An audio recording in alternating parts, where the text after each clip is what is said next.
right, so here's Undress Miranda. All right, let's all welcome our handful of viewers to the first handful of viewers. ever Hello. Boba cast. So I don't know if you guys are oriented in the same way as it is on my screen, but how about we start with Juan? You can go ahead and introduce yourself. Like, why should we listen to you? Hi, my name is Juan Vasquez. If you want somebody to clown you or give decent takes on soccer or be really reactionary with video games, I'm your guy. All right, we got him. And then Abraham. Wait, Abraham. Wait, you're muted. Jabade. You take this long to tell me I'm muted? I don't know if you were talking. Okay, go ahead. Go. Oh, that's too Why? funny. No. You're good. Go for it. Alright, I'm Abraham. I'm a gamer. All right, he's a gamer. You heard it here first. Roman. Hi, I'm Roman. If you want bad takes and misinformed opinions and rebaked opinions of other people that I take on as my own, I'm your guy. I'm just here to say stupid things. All right, Carlos.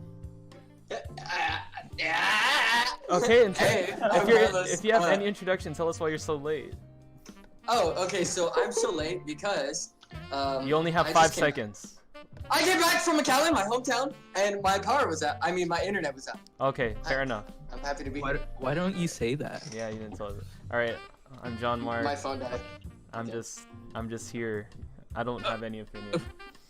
All right, everyone Wait, we didn't has say our gamer tag. Oh, your gamer tags. Oh no, you better say your gamer tags. I'm Exactly. getting whack. I'm Ham Man. I'm I'm suited 777. And I'm Charok. All right, so y'all good? Y'all ready to actually start talking about some video games? yeah. Let's talk. Yeah? Let's talk. Yeah. All right. Let's talk about stuff. All right, so just so we all know how this podcast is going to be organized today, I guess can you guys see this if I show it to you? I mean, you guys already know what I'm talking about, but to the various people out there on the internet who may not know what I'm talking about, Bro, spoilers. we have a list of topics, but the big thing is that we have 3 categories, which has to do with esports, game releases, and streamers. So we're going to get started right away. So this is a topic that I hope some of you can contribute to. I think only on top of my head Carlos would be able to contribute right away. But let's see. So we have, in the past in esports, there's this one esports team called iBuyPower, and they're filled with very talented Counter-Strike players. And they were caught match fixing and were eventually permanently banned from the competitive Counter-Strike scene. So that happened like maybe 5 years ago now. So fast forward today, and esports is like bigger than ever, with betting being a huge thing. So I just want to get your opinions on, like, do you see esports as something that can be safely betted on? Would you bet on it yourself? And like, let's just open the discussion with that. Oh, I think there's definitely someone who should go first in this topic. Yeah, it's Carlos. Yeah, I agree. Yeah. Share us share. So Carlos is an experienced esports bettor, so let's get his opinion first, because His experience Yeah. better in general. Hey, yeah, so it's becoming a problem, something. But, Oh no. yeah, I have a lot of fun doing esports betting, but I think it's susceptible to rigging. Games rigged. Did you ask that? Yeah, so the idea is, in the past, like, when you know how esports has risen in, like, I guess what's the word, but people take it more seriously now than before. So before being around 2015, around that time period. So that time period is around when, like, that first real big match fixing for real benefit came out. So that's what I'm saying. Like, how do you feel being like an esports bettor? How fickle the industry kind of is, that, you know, you can have match fixing and you can have betting, you can have players betting. There's a lot of full layers to this, so Really, I've never Yeah, talked to you about it, so. It's scary for me. So actually, funny enough, a few days ago I put some money on. It was a Ukrainian CS:GO league, and it was the main Twitch channel, and there were probably like 300 people watching it, and everyone was spamming in the chat rigged, because the two teams competing, it was like last place, and the other team was first place. They were undefeated towards the end of the season. So everyone was arguing that they were rigged, and the first place team won, and they showed their celebration. They were quarantined, so they were like in a small apartment, and no one celebrated. They just like kind of stood up, and the manager came in, and he was like super excited, but they're not profitable. Like they're in the red. They invest a lot of money, but like 200 people were watching the stream. So I think a league like that, very susceptible to rigging, because they have the ability to make more money off of like a market like DraftKings, where you have thousands of people participating in that, but really only 200 fans of this tiny league. But inversely, a league like NALCS, that's harder to rig a game when you have so many people involved, so many layers of just so many people you have to get through in order to rig that. Right. So I kind of want to redirect this from you, because we got your opinion, Carlos. Before Juan hasn't said anything, but I don't want him to talk yet. Tell that to the script. Hey, Carlos, tell your go complain to the script writers, okay? It's not their fault. Anyway, I have a question that's related to Juan, but before I get to that, Roman or Abraham, would you want to like jump in with Carlos on this one at all? Yeah, I was gonna add in that I don't know at what point y'all think that betting on esports or betting on a thing becomes normal, because before, I remember when DraftKings was first coming out, it was like, ooh, what is this we can bet on, and make a team of 5 players who are on different teams and see who does the best. It's just like, and then that became normal, and then some states got rid of it. And so at what point does it become something that more esports organizations start looking into and start really pushing as like ads and stuff? So just a real interesting aside, in the big Counter-Strike leagues right now, betting is all over the place. Right? Like, it is the main sponsor for big events. So just an interesting talking point there. Before it was already like that, but now even more so than ever, where there's a lot more money in esports now than there was before. It's just somehow kind of appalling to see the great depths of betting that we have now for esports. Do you want to add anything, Roman? This just made me think about, so recently what came up, I don't know if we're going to talk about it later, but you know how Doublelift, popular league player, got moved to TSM after not performing, and admittedly like saying it like, I don't care about this split because they changed the importance of it toward worlds qualifications. But imagine that in terms of like an actual, like, I'm going to sound out like a professional sport like NFL or NBA, where a player's like, I just don't care. Like the amount, like the weight that carries in terms of like performance wise, and how it affects more people than just them, especially when people bet on teams and there's salaries and there's investments. So with more investments coming into esports, I wonder how that's going to affect like the player dynamic with the fans and also their performance. Because it's going to be like, there's so much more riding on how well they perform. And it's actually very interesting. Sorry to jump in there, but we've already had this discussion actually with the San Antonio Spurs, where they would intentionally, against big teams, bench like their whole starting 5 at times, and NBA is such a bigger, there's a lot more money involved there than like LCS. So it's an interesting question that even our big leagues are already talking about, so it's kind of crazy. But now we're asking that question about esports. I think that if you have a knockout system, hey, you cut off. You cut off. You cut off. I think, can you hear me? Yeah, we're good.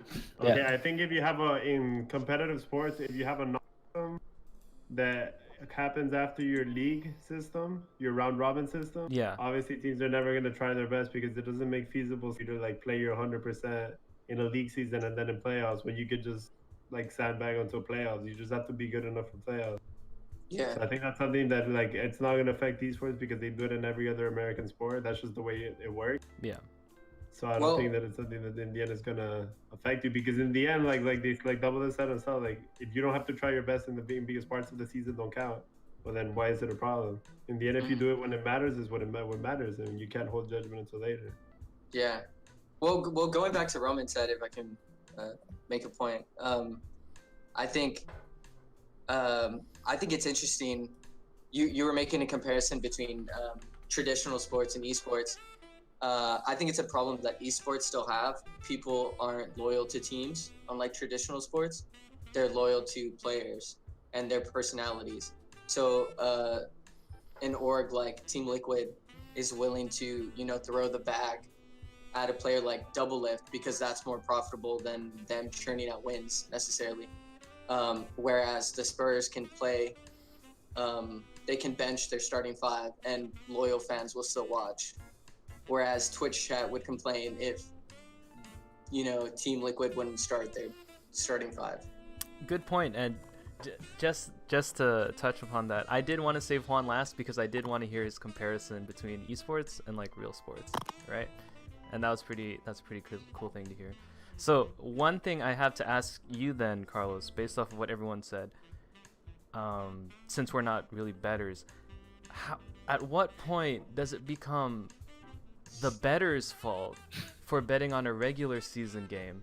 Because I feel like we've touched upon it already where you can totally skew the results of a regular season normal sports game and a regular season esports game. So you can rig both of those by doing perhaps a completely legitimate decision.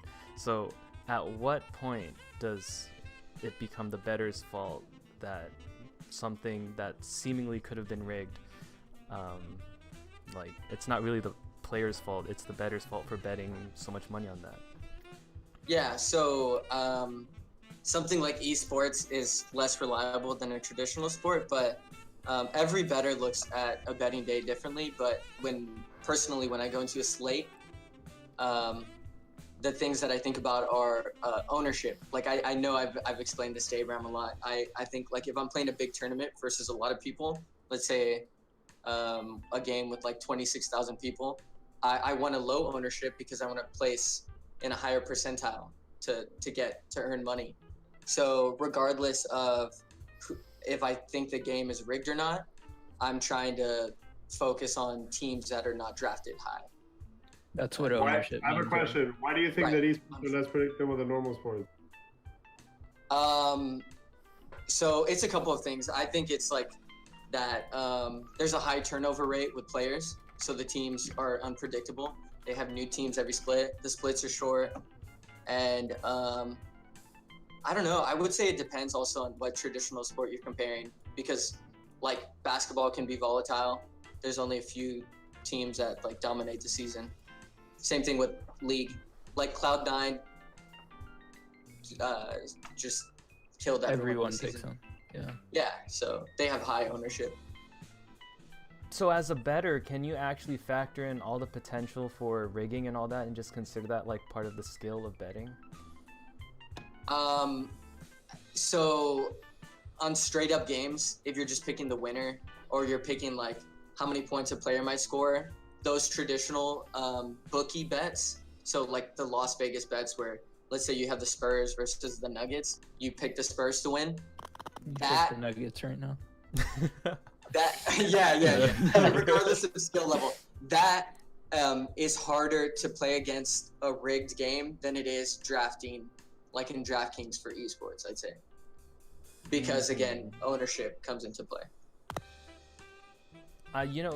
Oh wait, Roman wanted to say something. I saw it, but the sound didn't come out. All right, go for it. Carlos, this is kind of a little bit of a tangent, but I've seen with like people like get really like they just make their living off of betting, and they have like huge ass like spreadsheets with like algorithms and shit that predicts like outcomes of games based off players and stats and stuff. How do you go about like your research if you don't mind talking about it? Yeah, so if I'm being honest, I think that most of those people that say they're making a living completely on DraftKings, I think they're lying. I don't think they're making a living. I don't think they're successful exclusively off of the game itself. I think they're successful off of making people believe that they are and having people subscribe to their picks of the day, whether it be like a Patreon or something like that. So they're lying about their return because they're making more profit off of those articles that has a paywall basically. So being honest, profit margins are very slim, and Abraham and I talked about this. If I'm pulling a profit, it's because I'm putting a lot of what I earned back in. So people that are claiming that they're making 7 figures, I don't believe that. I think there's maybe 0.01% of people that do that. I have a question. And I think they're insiders. Go ahead. So with betting, I mean, when you bet on something, it's because, I mean, people don't bet just to bet, right? I'm sure some people do, but in general, you want to win the bet, right? Right. So usually when you want to win the bet, like usually when you know enough like information about like the sport or the market to make like a more informed guess, right? Like that's fair. Yeah. So my question is, why do bettors bet on Ukrainian CS:GO games? That sounds like something that I don't Okay, feel so there's like enough of a market knowledge on Ukrainian CS:GO players. Maybe you do, right? But like, explain me your point of your train of thought behind betting on CS:GO. Yeah, I have no idea who you're referring to, but I guess that the person's a degenerate if they're doing that. They're probably a fucking degenerate. If I may comment really quick, without your answer, Carlos, it sounds more like you're just rolling the slots than making an informed decision. But go for it. Yeah. So in these new leagues, that's what it is. Like Rocket League showed up two weeks ago. Guess who played? COD. Yeah, I played. COD showed up last. But the way I see, okay, so. And disclaimer, I do this mainly for fun. I get a high from it. Okay, that's more like it. Like that makes sense. Like if you get a high off of it, like. But the way I live life is I get a high off of almost everything. But also secondly, I see it as like market research. I feel like I'm the first one trying this, and that's I'm learning and I'm having fun doing it. And a lot of these people, they're rookies. It's the first professional league season on DraftKings, and people know as much as I do. So again, yes, you have a decent shot. Exactly. So again, I go back to ownership rates on huge tournaments, and I have that advantage over new players. So if I'm playing a huge tournament and there's an underdog team, I try to pick the underdog that has the highest chance of upsetting, and if I think they're going to have low ownership rates. And I have a better chance just off of those basic strategies than like someone going in for their first time in a sport they like. And that's it. Try to make your most informed decision off of that. It's interesting. Well, if there's anything else I can add to this, does anyone else want to add to this? Anyone else want to touch on the betting topic? Can I just say that you have a really good moderator voice, JM? Oh, thanks. Carlos is a Pepe G. Yeah, I like it. All right, so I have one more thing to add to this betting thing. So okay, very interestingly enough, for anyone who doesn't know already, only one person here in this podcast can actually claim they have anything to do tangibly, at least in this moment, with sports in general, and that's Juan. Somewhat, okay? So my question is, in, say the far future, hopefully nearer than further, if you were in a situation as, let's say, a manager of a team, to participate in match fixing, because the whole idea for this topic was actually because of match fixing, like, what would really push you over the edge to like go into like a match? Oh wait, I'm just kidding. I'm just curious because we'll never really know why people do match fixing, other than I guess it's the money. But like, would there be any other reason in your mind why you would consider match fixing, so to speak? Because it's, you know. I think match fixing happens because usually usually right? Usually there are exceptions to the rule. Match fixing usually happens in leagues where there's number one, not a lot of scrutiny, so they can't get caught, because in the end people will do anything if you don't punish them. That's just like a rule of life. Usually happens, for example, like the Bulgarian second division. And I think people do it because number one, they won't get caught, and number two, they need the money. So for example, you probably won't see match fixing. There have been some big exceptions of high profile cases in Italy and Spain. But then again, those are also two countries with relatively unstable economies in Europe. So, but you normally won't see match fixing happening in your second division of England, your Premier League in England, your French League One. That's not something that'll happen because the general player in those leagues makes enough money to where the money from match fixing isn't enough to sway them. You do see a lot of match fixing in leagues where like one team dominates and they want to make sure that they don't lose their spot and they have the money advantage over the other clubs to do it. I think that personally, I wouldn't ever consider match fixing. I'd like to say I wouldn't, but you never know how somebody reacts if you're working. If, for example, you're coaching in the third division of Kyrgyzstan, and you need to have two jobs, and you need to drive the team to practice and coach them at the same time, you know, and like they still don't pay you enough. And then if you're the seventh team in the league of 8, and then the top team says, "Look, we'll give you 50,000 to throw a game against our rivals." Well, I mean, that's different, you know. You never know how people react to that. People in adversity react in ways that they never know. Right. That's something that I don't think there's a definite answer in terms of me. Like, I personally would like to think. I'm 95% sure I wouldn't. But then again, I haven't been in that situation of duress where I would have to consider match fixing. I think in the end, like, I would prefer the sporting challenge of having to be a team that I'm supposed to be, because usually match fixing in actual sports, like not actual sports, but like not in esports. Yeah. The way match fixing works is that usually they want a team to throw a game. Yeah. But it's normally a team that's already gonna lose, and it's just to like remove. Like they don't usually like a good team doesn't throw a game against a bad team. It's usually a team that's unfavored, given a bigger reason to lose the game, because people already expect it might happen. So number one, it refers back to my rule about them not getting caught, and you give an incentive for them to do it. So that's why I think that like it doesn't happen like, that often in those type of places. Yeah. The places that do happen is due to necessity, I think, mostly. And third of all, I would like to say I wouldn't, but I haven't had, in a long time in my life, I haven't had the necessity that I've had in the past, so I don't think I would really need to. You never know, it might change, right? But I'm pretty sure I wouldn't. All right, cool. So just so we can move along, we have just one question from Undress, so we'll touch upon that, then we'll get going on this. Good points on the betting topic, though. It was really informative. Undress asked, in cases of match fixing, for betting, do they get penalized? So they definitely get penalized. Yeah, I was gonna say for sure in real life. So I was going to say let's focus this on esports, right? So just to to track back a little bit, those people who were caught for match fixing in Counter-Strike were banned for life from Counter-Strike. Like they were never. It's been like half a decade now. You know, we have players like Jensen who got the second chance. He would DDoS players, but you know that's another thing entirely. But, oh really? Yeah, Jensen would DDoS players. Yeah. When he was called Incarnation. Yeah, but this set of Counter-Strike players were never given a second chance. In fact, the only reason the big thing they're doing now, and the reason why I was inspired to add this to the topic list, was because they jumped right into Valorant. They jumped right into Valorant because it's kind of like Counter-Strike. They were talented players, and so they want to have that second chance. So, yeah, to answer your question, Andres, yes, they do get penalized. This group got penalized really, really toughly. Like, people were, like, banging on the doors of Valve. Please let them back in. It's been long enough.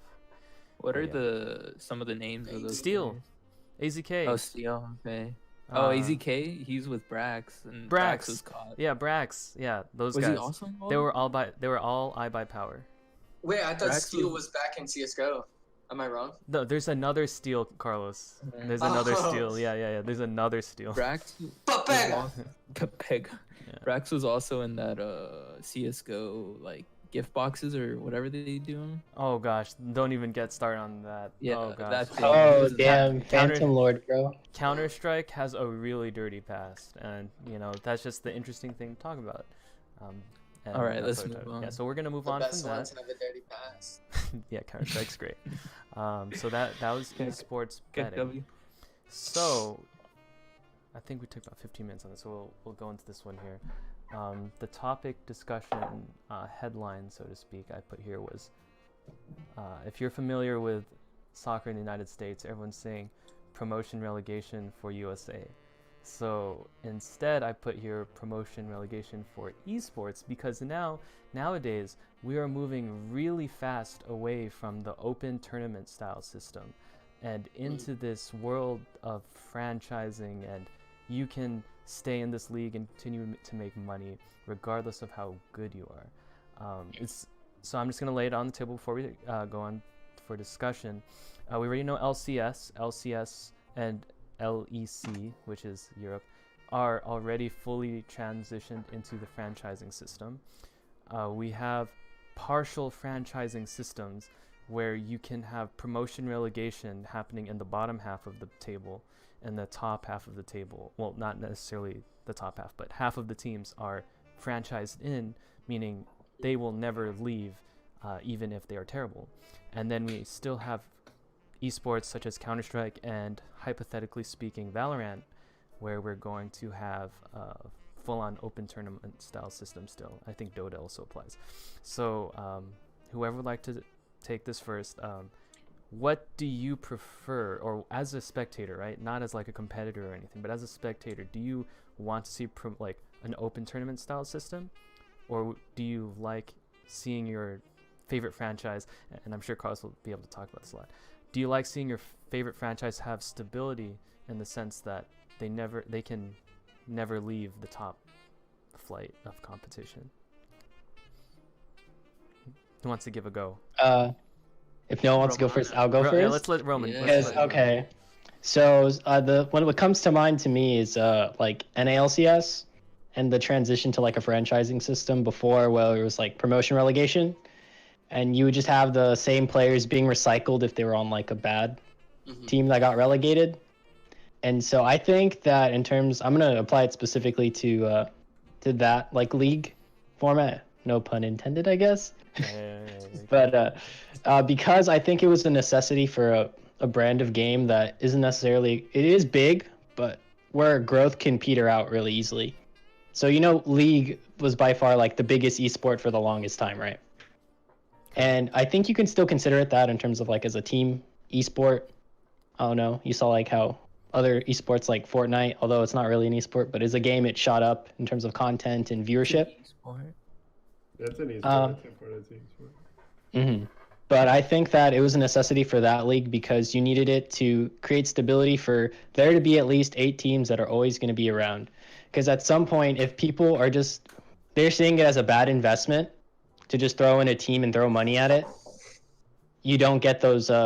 Eventually, it might end up to a point where you don't get enough teams or enough quality teams, enough quality investors for a league.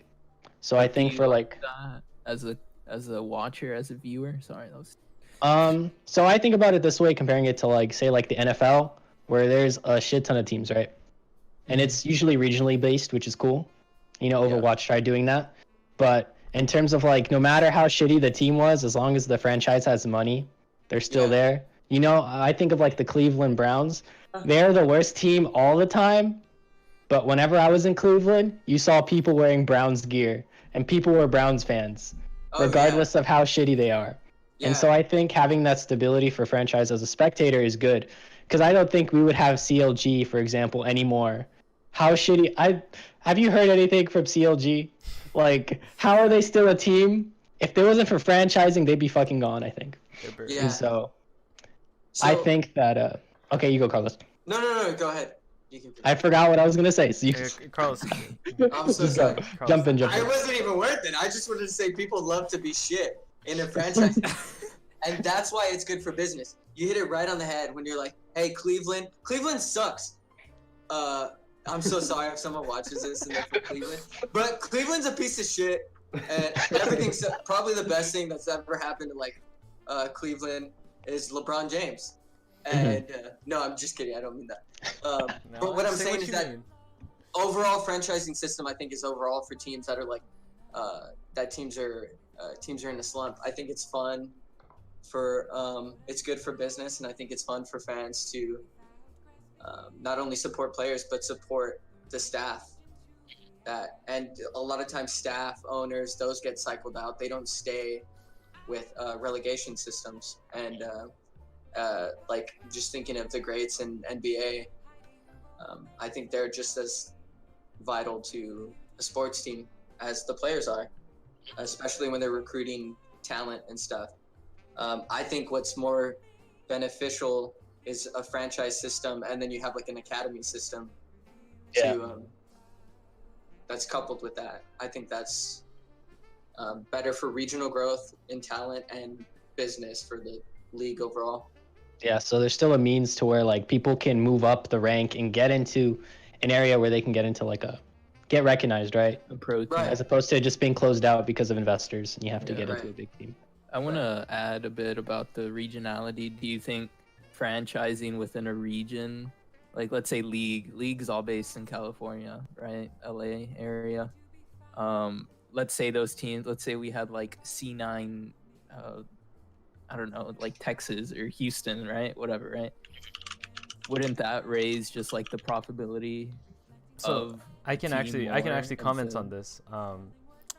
So what you bring up is a great point, and in my opinion, a system between what Overwatch is doing, because Overwatch I think took it too far, and then we have a system that I really am a humongous fan of, and that is the European League of Legends Masters.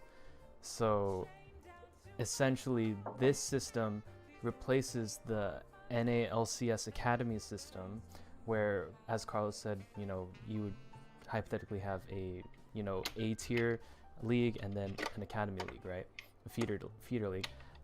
In Europe, in fact, it's really interesting how in Europe, LEC, the pro teams are all, they still represent regions. I think it just might really be a cultural thing.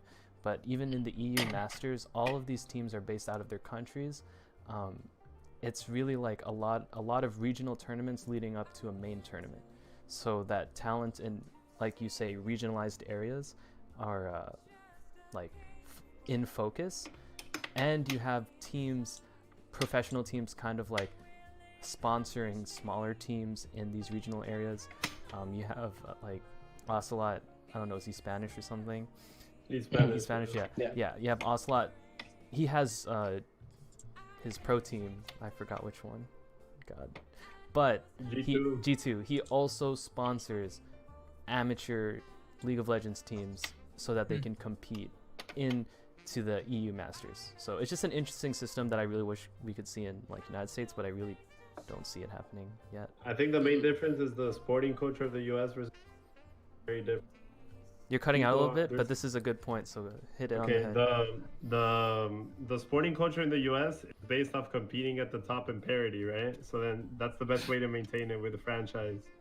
And then because you won't have parity if a team if let's say us 5 make it to Challenger Series and then we go play against Cloud9, we're gonna get like destroyed, right? Like there's no parity in that. So then people in North America, like in the US specifically, in Canada, they like to see like the best teams always playing against each other, because if they see, for example, Team Vitality or some other random team that's full of like 20-year-olds that no one knows playing against like some other team that nobody knows, they're not going to watch it. So they lose money. So then the right loses like that investment. So at the end, it's not profitable for them. Because here sports are for profit. That's like just the fact. Sports are for profit. Meanwhile, in the rest of the world, sports are mainly soccer, right? Because soccer is the sport that's the biggest in the rest of the world. Sports are based off your community. So, for example, what you're saying with the European League makes total sense, because in Europe, every single team, every village made its own team. And then all those villages started competing against each other. And then all those states started competing against each other. And then you have the best team from every city playing in a national league, and then the best team from the national league goes to play against the other countries. So it makes sense that in Europe, they're going to support that system. As a fan, I would personally, I think it'd be dumb not to, in my opinion. I think everybody would like to see an underdog that worked their way, a team of 5 people in league that just kept grinding until they hit the top. It's just not feasible in North America. It's just not going to happen. We've already seen that. But it shows that the fact that they were first in an open system and then they went into a franchise system is just normal. And in the end, since esports aren't necessarily super profitable, it makes sense for Riot to want to open it up for investors. But how can you get an investor? Because if you go up to a rich person and you tell them, hey, invest in my League of Legends team, but hey, they might go to the second division and nobody's going to watch them. Well, who's going to spend money? Like, it makes no sense at all. So then you need to have a way to keep the investors reeled in, and by guarantee them a first division.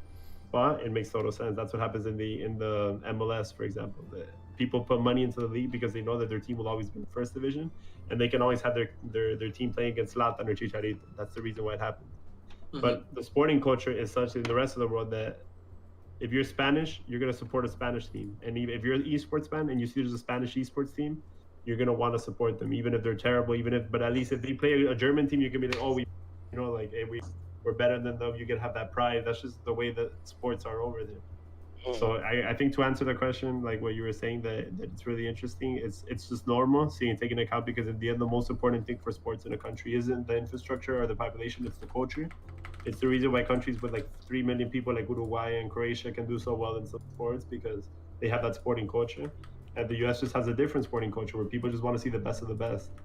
Like in the US, people would want, if you told an American LCS fan that they could see Cloud9 versus TSM every single weekend, I think they'd be okay with it. I would not be shocked. Like, they just want to see the best people playing against each other. It's just a different mindset. I mean, the competition is just different. Yeah. Good point. Wait, but you're saying because that's profitable? Because earlier you said, like, yeah, I definitely think that the reason the yes encourages franchising is because it's more profitable for them, and it makes their scene bigger.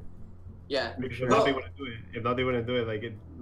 Competitively, the best way to maintain a competitive league is to make sure that the worst players get kicked out all the time. That's just facts.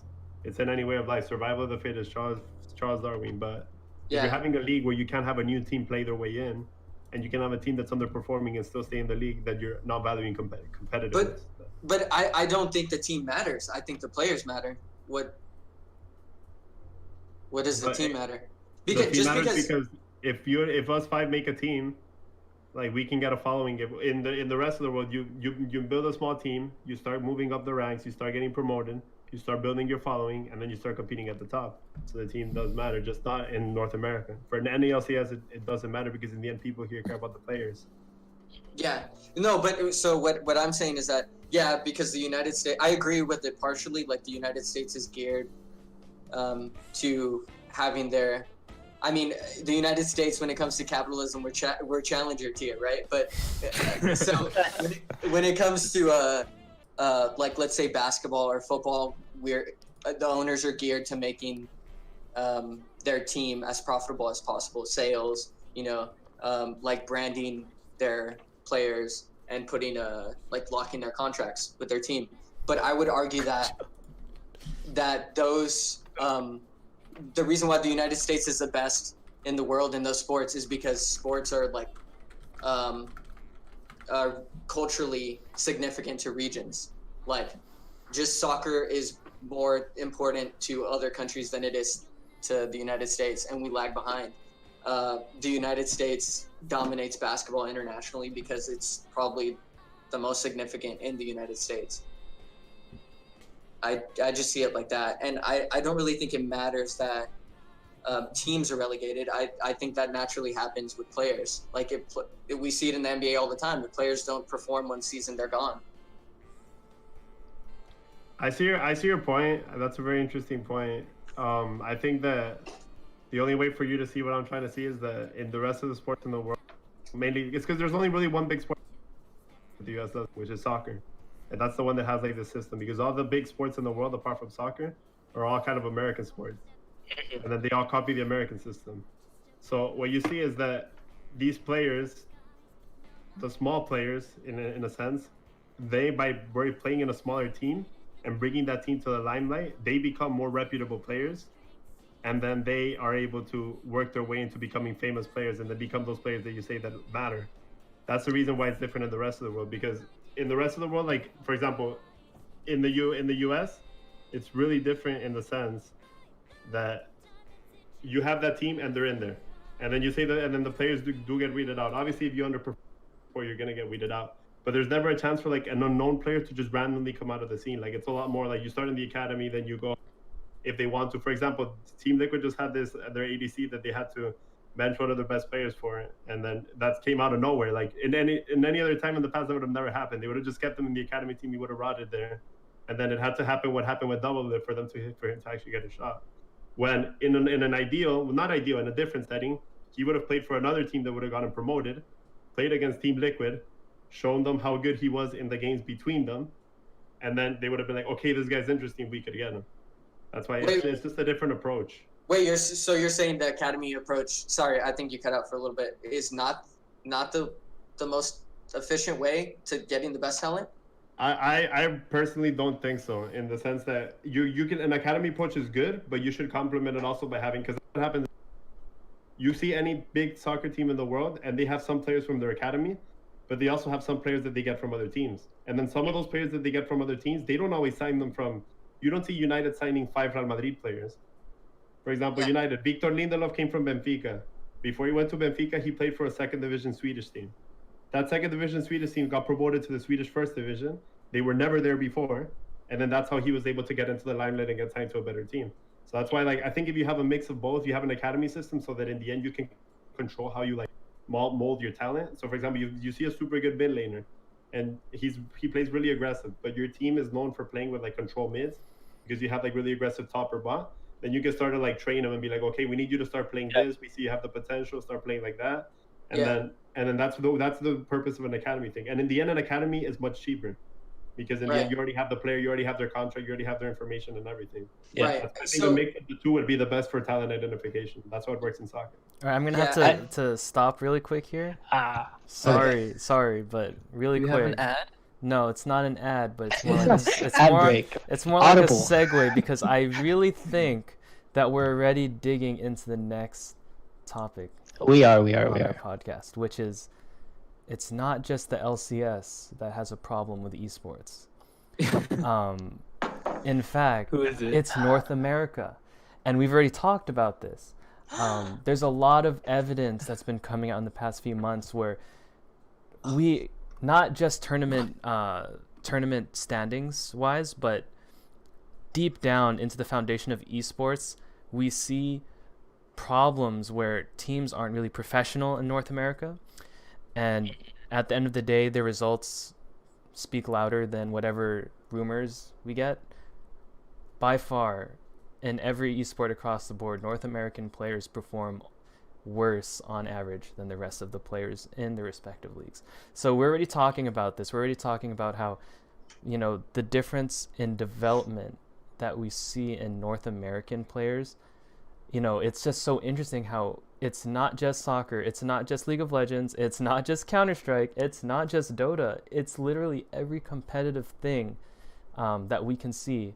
Maybe not basketball or whatever, because who cares about basketball in Africa, right?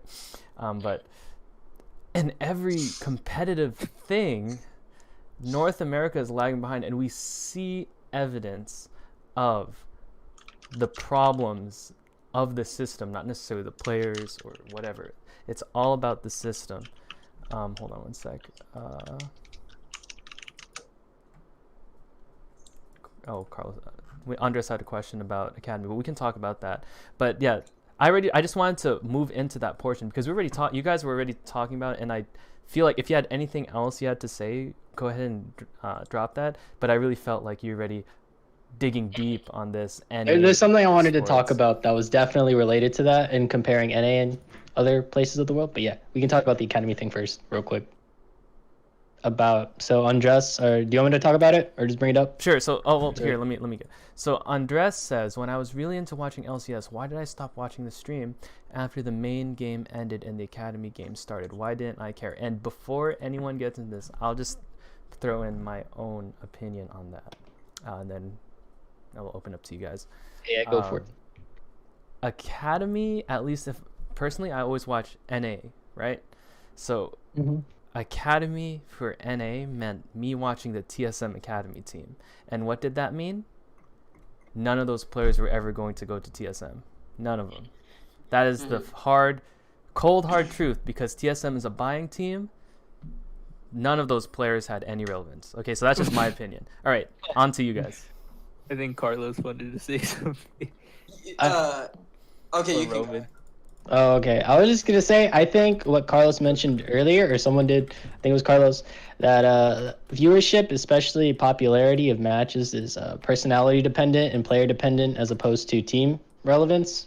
And I remember the only time I cared about Academy was when there was C9 Tempest, I think it was, Yes, where they had Tempest. Bishu. They had I forgot that team, but they had a bunch of they were like the meme team. And Bishu. that's the only time I cared about Academy. And then I see and it's the same people who don't end up starting in LCS. So you see Golden Glue go and pop off in Academy, and I just see the results. But it's I just think also the quality of play in Academy is way different than LCS, and then it's even questionable with NALCS if you compare it to other regions. But we won't get into that. That's like watching MLS versus watching Champions League. Yeah. And so. One more Yeah, thing. I just think it's not interesting enough for most people. One more thing. Exactly. So what did you think? Oh, sorry, Jim. Yeah, just one more thing, just to touch upon that, Roman, before you guys get into it. Something I read a lot about is nepotism, eating away at any potential star NA players, where big names are prioritized over the small guy graduating from college that could perhaps be better than Bjergsen, but no one wants to sign him because he's relatively unknown. So that's just another thing that you can add to your topic.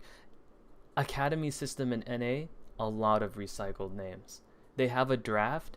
A bunch of those drafted players never get picked up. So just an interesting tidbit. I mean, it's the same reason why everyone sucks DL's tits, right? But he has nice tits to suck. He's still a good dairy cow. Whose tits?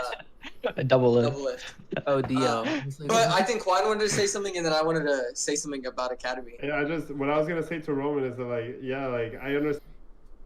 Cut out. Cut out so hard. Double lift, Keck W. I understand the point of not wanting to watch games that are high, and that's normal because in the end it is entertainment, right? Because you want to watch high quality games. But at the same time, a very easy way to fix that is if the sport wasn't so money profit driven, then you could have that team. If they're competing in an academy league, they're never going to have the top competition because they're in the end they're just playing to get promoted. They're not playing to win a title. They're not playing to lose. So you play your best when you're in a situation of duress, when you're either competing for something or to not lose something.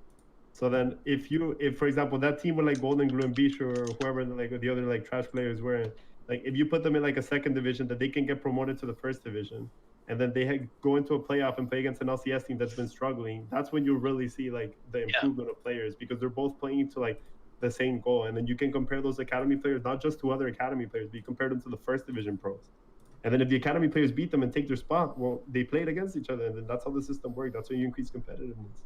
The problem is that'll never happen here because imagine COG has one bad season and then they get relegated by 5 farmers from Montana. Nobody's gonna watch the 5 farmers from Montana, I would, K-Kona.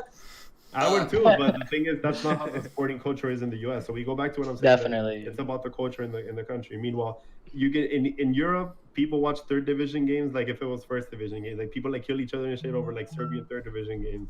That's just it's different cultures. Yeah, so I do have a point about Academy. I do want to make a disclaimer. I wasn't specifically referring to DL's pectorals. I was just I meant he's a cash cow, and a kind of a dairy cow, because I met a couple tendies. Yeah, we get it. So, but going back, I would argue that because I've spent a few splits, putting money on some games, and some games. Most of games, and some teams are definitely better at utilizing their academy than other teams. John Mark's right in that TSM, you would expect them to never move any of those academy players up to TSM, but whereas Cloud9, everyone knows that Reaper, the coach of Cloud9, was really good at promoting academy players. Another team that was good at this was FlyQuest. When they were desperate, they were willing to try out academy players in top lane or jungle and another team was GGS. They would do this. What the So hell? yeah, Who's we GGS? Golden Guardians. Golden Oh, Guardians. okay. The So- Golden State team. So people say that teams need to be relegated, but I think that naturally this is a new process. We're saying like we expect these teams to do this out right away, but this is a relatively new system with a new sport. Some teams adapted very well, and I think it's finally paying dividends for a team like C9, right, where they utilize this really well. But specifically in the United States, I'd say you're also right, Juan, in that the United States is a problem in that we cherry pick talent from like Korea, Europe, LEC. So some teams they use academy, but at the same time they also take talent internationally and get the best talent, and they get it with money, with cash. And that's the way it's going to happen. That's why I think it's so important to have something in an ideal world. It won't happen because I think profit. But in an ideal world, the way it works in soccer is that a team that doesn't have the resources of DSM, they can't just sign anyone. So they have to develop their own players. Mhm. So that's the way you get those experience. And then, for example, that team doesn't have to be rich. And the way that they get to play in the first division is by good scouting, by having like a proven methodology, like good direction, good management. And then they usually play their way into like the first division or something. So, for example, Leicester's a relatively big club in England, but the reason they managed to like get into the Premier League and win the Premier League is because they signed a lot of young players from the French second division. You have N'Golo Kante, what's his name, Riyad Mahrez, like these type of players, like those type of players. If the Premier League was a closed system, they would have never been in the Premier League in the first place. Yeah. So then it would have been really hard for like a second division player from France to have been in the shop window of a top division club in England. But by having that promotion system, you were able to give them a platform. And then if when a team from NA, for example, a team from Texas, they wanted to sign like 3 Mexican guys, a Venezuelan guy, like and a Korean guy, for example, it would be really hard for them to play their way in. You close the system to a bunch of other buyers because you're not in the system already. So then you don't have like you're just taking away a talent source for yourself. Yeah. In the end, if you want to have a competitive system, you need to try to have the talent source from everywhere. You need to have academies. You need to have new teams coming into the scene. You need to have old teams trying to like get their glory back. Like that's just the best way to develop talent when everybody competes. Yeah, and what's beautiful about esports is there's so many factors that need to be weighed into like trying to get the best talent in the world, right? But I feel like esports games that are on the internet, I think the main problem is that not everyone's gonna have 0 ping, right? Everyone's gonna have. Yeah. I mean, apart from that, it's accessible. Yeah. That's something we could talk about next topic. Really, it's more accessible than like a traditional sport like soccer, basketball can ever be, because you have to rely on scouting, people seeing videos, like meeting these kids, seeing this talent live. But on the internet, you can just watch VODs or see stats. But ping.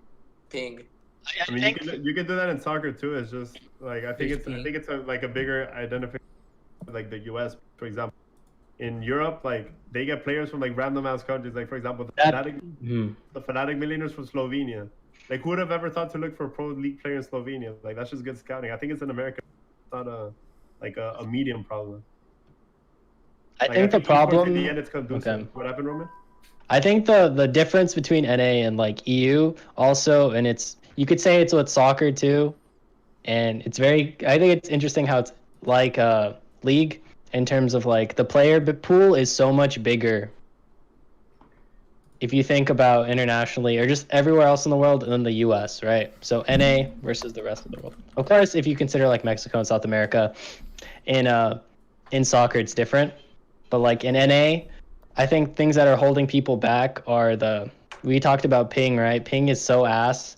Also, I think that's why I think NA should have franchised, but that's why EU does better, is because they have a bigger pool of people to gather from, and they have all these leagues and academy players and means to get into a system with like to show off new players and talent, right?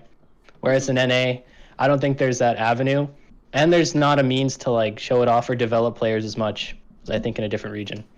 But I think the easy counterpoint there is really decent at esports compared to the US and have way less people. You kind of cut out like half of your statement, so I didn't get it. Hey, but like North America, the United States has 300 Ah! Korea No, has- you cannot again.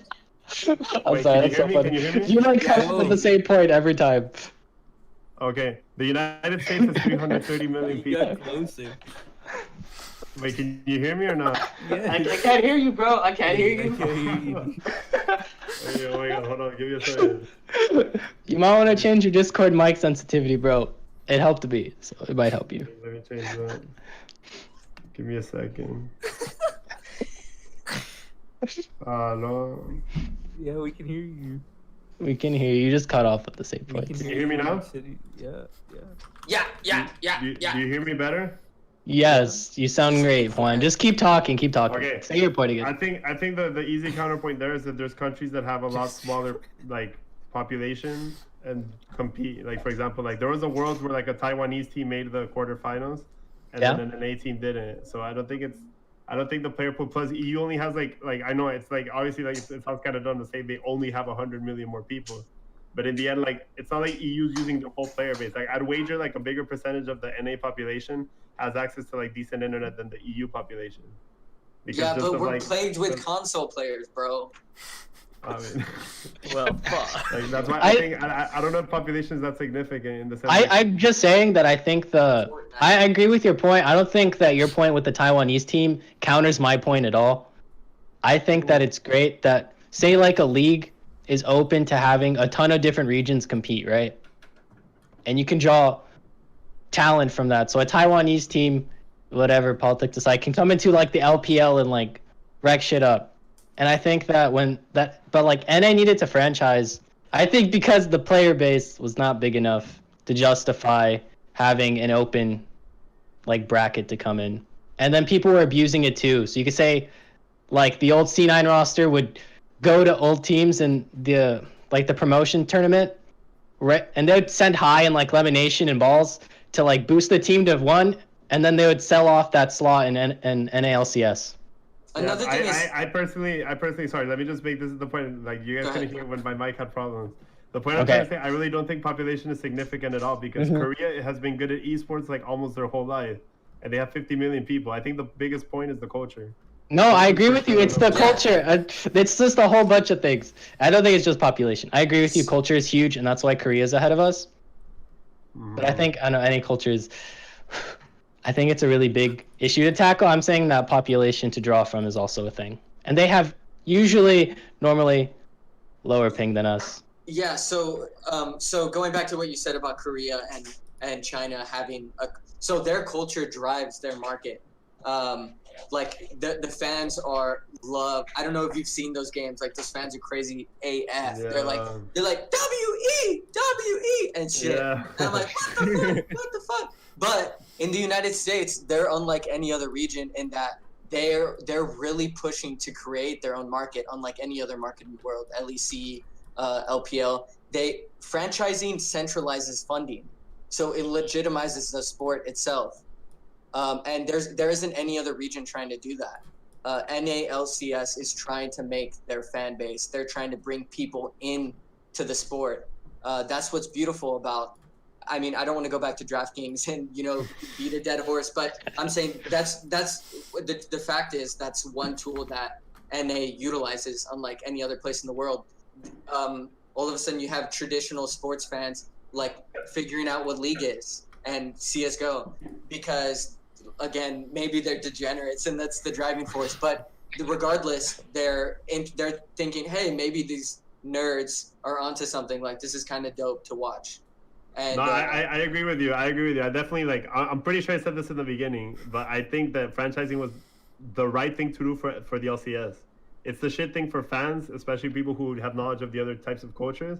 But it's the right thing to do because in the end, that's how you can get more funding. And if you have more funding, you can do a lot of things. That's just how life works. You have money, you can do more stuff. That's number one rule in life. So I think it is right to do. But the issue comes when people complain, oh my God, NA doesn't do good at Worlds. Like, well, you have to pick. Like, do you want a system that brings out competitiveness or do you want a system that makes the game bigger? And then hopefully that way you can get a team that can win Worlds. Because eventually, like, they could. Like, there's been an 18. Cloud9 got to the final. Like, eventually there's going to be a team that, like, beats the odds and does it. It's just their system isn't conducive for competitiveness. Yeah, I'm not convinced that they're mutually exclusive. I think it's just there's too many factors. And I think the main one in my opinion, is that sports are regionally significant, Pepega, lost my train of thought. All right. Because We've talked about this for quite a while now. Any last things you want to put on the floor before we move on? Abraham, you've been awfully quiet. Yeah, I have been quiet just because I feel like what they've said is along the stuff that I would have said anyway, and I don't really have anything else to add that would make this a better conversation. So just kiss me. Okay. I guess just one more interesting question, but we're gonna limit this one because we should start moving on. If you had to guess, what is the difference between coaches in North American esports leagues and in other esports leagues? Just real quick, just one statement. Give it to me. What's the difference? Like, just take a guess. We'll go around. That's your statement? That's your statement? No, that's not my statement, damn it. Wow, that's something I haven't thought about. Why don't you come back to me? I can go first if you want. I think that in Europe, if the G2 coach tells Perks, hey Perks, I need you to play Mirtam Kenj, Perks will lock it, like no question. If the Team Liquid coach tells Double F, I need you to play Aurelion Sol ADC, Double F's gonna be like, But I think that's healthy. You think it's healthy for the coach? No back and forth here. Yeah. So Juan's done. Yeah, Juan's done. Carlos, you go next. Okay, so I'd say the main difference is that LEC coaches make decisions to earn wins. LCS coaches make decisions to satisfy shareholders. Yeah.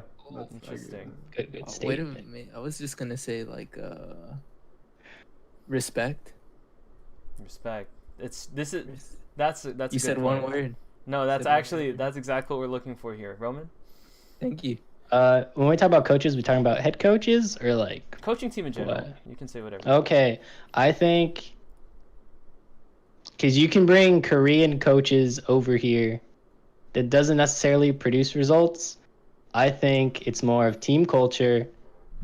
Also, willingness to practice. Sorry, it's going to be a long statement. Willingness to practice associated with ping. And also analysts that affect team performance more than just direct coaching decisions. All right, so just the final statement, I guess on my end. We've heard everything you've said, and having done a little research on these topics myself, you've hit all of the nails on the head, literally all of them. Every like little rumor mill statement I could find on that topic, you probably touched upon it. Players, for whatever reason, cannot find the respect in their coaches in this region. Training is bad, the culture is bad. Unfortunately, we've just been dealt a bad hand as North American esports fans. And we pass our oral exam. Yeah, you did. And just to extend this, just like maybe you guys do or don't know, this just extends, unfortunately, past League of Legends and into all esports. It's just really depressing. But yeah, that is actually the end of our esports segment, guys. And I just want to congratulate you guys on a really good segment. That was 1 hour long. We were hoping for a little shorter, but that was okay. I really enjoyed listening to your comments. They were really good. Thanks. Especially getting to hear stuff that maybe you guys didn't read about, but actually, like, that stuff is the truth. You might be speculating, but it's actually the truth, unfortunately. Yeah, I learned a lot from you guys. Yeah. And I'm glad we talked about that. Hopefully this will encourage you guys to do another esports segment in the future. If you bring a guest speaker, Undress Miranda, I want to hear him flame about stuff. In the future? In the future, yes. Yeah, okay, I was like, I'd right love to hear now? that. No, not right now. We're good. No, We're he's good. gonna call me mean words. Like we'll go on forever at this point. I'm kidding, I like it. Okay, so Hit us with the next one. I promised that we won't be talking about video games the whole way through, okay? So this is now introducing our first variety segment of the night, which is gonna have nothing to do with video games. and it's gonna be one I saw you, man. one question. You can go back and forth on this a little bit, but we're not gonna spend too much time on this. All right. So Okay. so back in 2014, when we were coming up with the name of our little video game team, we decided out of all the names it could have been to name it with Boba or No Boba. Now tell me, starting with Juan, then Abraham, then Roman, then Carlos. Oh, my heart's beating. I don't know why. What is your favorite way to enjoy boba? Juan, you're first. I like how Juan's just like. Boba aficionado over here. I like the boba. I had in Austin when I was drunk. Oh, I yeah? don't remember what was in it. What but color was clean. it? It was brown. All right, it's probably mocha. Oh. Okay, bet Abraham, you can probably offer more than one on this topic. Let's Yeah, hear it. living in Houston, I've had quite a few bobas in my time. Bobas. Yeah, Bobers. I always go for coffee. Anything coffee, really. Can't really go wrong when you get the sweet and the bitterness. Ooh. And I don't really get the boba anymore. I've been watching my figure, and that shit has a lot of sugar. Yeah, Yeah, I've been that's watching that shit too. Dude, it has a lot of carbs too. Yeah, a lot of carbs. So That's true. a thing of boba can be like 800 calories, pretty easy. It's true. But yeah, I mean it's tasty every once in a while. Coffee is Mhm. good. All right, Roman. Alrighty, so I have two answers. All My default one is like I'm a basic like white girl. Like I like my taro smoothie, you know, with the boba. You can't go wrong with the classic. No. If you're gonna say that you're a white girl, you have to say my favorite boba is boba. The purple one. The purple one. It's the purple one. Why the don't you purple. understand me? It's purple. It's boba. What else could it be? Okay, I'm sorry. Go ahead. Yeah, and then my second one, which is really good, it's from Kung Fu Tea, because I don't know, there's not a lot of options here, but in San Antonio, I like the green tea with aloe jellies. Oh my gosh, so good. Green That's tea my with favorite. aloe jellies. Yeah. Kung Fu Aloe tea. jellies are so fucking good. Oh, Solid. Carlos? Oh, Oh, okay. look, What the? What? Oh, do I bust out my sangria and we It's toast? not wine. What is it? Blood? Okay, All it's right, wine. just go for it, buddy. Tell us your. But I've never butt chugged boba before, but I assume that shit is fire. Okay, can you just give us an That's answer? Okay, a special friend of mine turned me on to like boba with sea salt and cheese foam. Oh, all That right. was- yeah, we that sounds we good. have Ooh, That was have really a good. unique answer here. Beautiful. is, I is love Shani it. culturing you? I love it. Hey, I'm not gonna say names. All right, bet. Yeah, dude, he didn't say names. Look at you. Did you just assume it's gender? Whoa.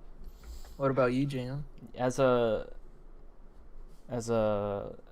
restaurant worker who serves boba daily, I have to say I've tried it all, but it has to be red bean. Red Have to get bean? red, Red bean bean's really good. with tapioca pearls and coffee jelly. All right. Coffee with red bean? Does that taste good? Hey, we got wait. Thanks, Roman. No problem. Wow. I gave it Ponder. to the distributing good Shadow things to Clone. good people. Shadow. I Clone. had to Sir. What are you saying? in honor Abraham? of the. I was asking, what does coffee and red bean taste like together? I've never had that. So the coffee Um, jelly. Have you guys had coffee jelly before? I had the coffee jelly from Snowbite. I had that. Yeah. It's not really that sweet, so it just tastes a Mm, little bitter. oh, yeah, so it's that's true. tasty. And just remember, tapioca has very little flavor too, unless your local boba shop adds honey to it. So Or your brown sugar, yeah. or brown sugar. Yeah. Ah, We do. All right. Very good. Very All tasty. right. can I make Very- a little comment? Oh yeah, sure. Go for it. Okay, so my mom's friend used to own a tapioca place, and the boba balls were so hairy. It was Hairy? I was a little kid. Hairy? Yeah. I was a little kid, and it was my first experience with boba, and those boba balls were damn hairy. Like, Like, before boiling or after? The drink was cold. I don't know if they boiled it was the hairy? balls. So you The- can the recognize balls- hairy balls. Bro, Hairier I'm than sorry. I Rambo's don't know if balls. you had boba. I'm sorry, bro. Yikes. That sounds good. I don't know what that is. It was hairy, and also it was a slime. It was slime. It does It not was a- sound good. It was a lime slush. with Whoa, Boba. what the dude? I'm sorry, you didn't even. I was a child. Yeah, I'm sorry. That's a fat no from me. I'm afraid. I looked up Harry Boba, and the only thing I got was this. Wait. I don't think there's Harry Boba. There's Harry Boba on Twitter though. How do It's I- in the Juan's Yeah, I chat. saw it. Okay. You just It's click it. Chewbacca. Sorry, it's The too one bad. strap. What's it called? We don't need to go into that. All right, it's okay. It's okay. It's What's okay. that It's one? okay. It's okay. We're all good. We're all good. Okay, thank you for participating in our first variety segment. Look forward to one later tonight. Okay, so our next topic, that should be a fun one for all, has to do with game releases. So this category is regarding game releases. All right. So our first topic regarding game releases tonight is Square Enix has the audacity. Who's Juan? Juan is a clown. JK. Oh, I thought I had to point him out. Wait, his name's there. Okay, anyway. Square Enix has, quote unquote, the audacity to sell a full-length game for $180 minimum price. Ban them. Should gamers drink the Kool-Aid and subscribe to all these random-ass business models that game developers choose to subject their customers to? Or should they be good, upstanding citizens and say, boycott Square Enix re? Okay, go ahead, guys. Can I go first? Because Yes. I don't play Final Fantasy. Yes, go. So to me, as a casual gamer who basically doesn't really pay for games anymore, because we just don't, a lot of online multiplayer games on PC, you don't really have to pay for them nowadays. And I don't play a lot of solo games like Final Fantasy or Persona either. So to me, 180, 150, 180. 180. Three $60 games. 180 sounds like a lot of money for me. However, I think if I enjoyed the game that much to where a remastered edition was something I'm excited for, and I had the means to spend that money, I think I would do it like 100%, because it's just something you like so much. And it's like supporters for soccer teams buying the new jerseys every year. If they have the means, they're gonna buy the new jersey every year. Yeah. Some of them buy like the knockoff ones, but that's the extent to their means. They still buy the another jersey every year though. Yeah. So yeah, Alright. that's my take. Who wants to jump in on this next? I'm waiting to yell at someone I disagree with, so I'll wait. Okay, well, second non-Final Fantasy player. Probably third with one. Yeah, like Oh, okay. you do. Does tactics count? Yeah. Okay, No, go. no. Yeah, there are games that I love that I would never play $180 for. What is it? 180? 100? 180. So, So three basically, $60 Yeah, games. James, explain why they cost 180, Jim. All right, yeah. So yeah, let's get into this since you guys may or may not know. So for Final Fantasy VII Remake, Square Enix has been trying to remake this game for maybe 20 years now, since the game came out originally in '91. So their big question was, how are they going to make this game different enough from the original game to actually get people to buy it and say, holy shit, we weren't scammed. All right, so that's their idea, right? So they started with the remake, which was originally going to be a single purchase $60 game, and they scrapped it. They said, we don't think we're making a game that is significantly different enough. So they came We're making out, a game 3 times better. yeah, so this is exactly what they're saying. They came out, they went into silence again for a couple of years, and the next thing you hear, we say, okay, Final Fantasy VII Remake is coming out, but it's going to be in installments. You're going to have to buy the game 3 times to get the full experience of the first game, including whatever changes they made. To go from the beginning of the original 1991 game to the end is going to take $180 dollars. So that is the current setting, why we're asking this question. But the thing for Carlos and Abraham, I think you guys should understand that this isn't any game. This is arguably like the most famous. This is for sure the most famous Final Fantasy of all time. This is one of the most famous RPGs of all time, most influential. Like, this is like, Yeah. it's a big deal. It's a big deal to change the game to three parts, and charge Mhm. $60 for each part. Yeah. It's like what a lot of people's big concern with it. I mean, as far as I'm concerned, all business models feel pretty random when it's original. It's like the first time. You can argue it's the first time it's being done. If someone wants to pay for it and you have customers, fuck it, do it. To each their own. But I mean, I wouldn't do that shit if you care about my personal opinion. All right. No, we do care. We do care. We do care. So I personally think that it annoys me when people get so mad about video games. Because it's like no one's forcing you to buy it. If you don't want to pay the money for it, don't. You don't have It's to. not like you can't play the original game. It's $15. You can play it on your mobile phone if you want. You play for free and sources I Yeah. cannot divulge on this podcast. You can play it for free. There's fan mods that changed the freaking game, that added new stuff to the original one, and it's all free. And also, I think you pay for the quality that you're going to get. And if they're taking the time and care to make a single game, which I haven't played it, but having it explained to me by like a super fan that I follow, is like, it's a huge ass game. Like, the first game that they have right now just follows Midgar, which is like the intro segment to like, oh, now the whole game's open world. And I haven't played it. I haven't played the original. I just know it explained to me through that.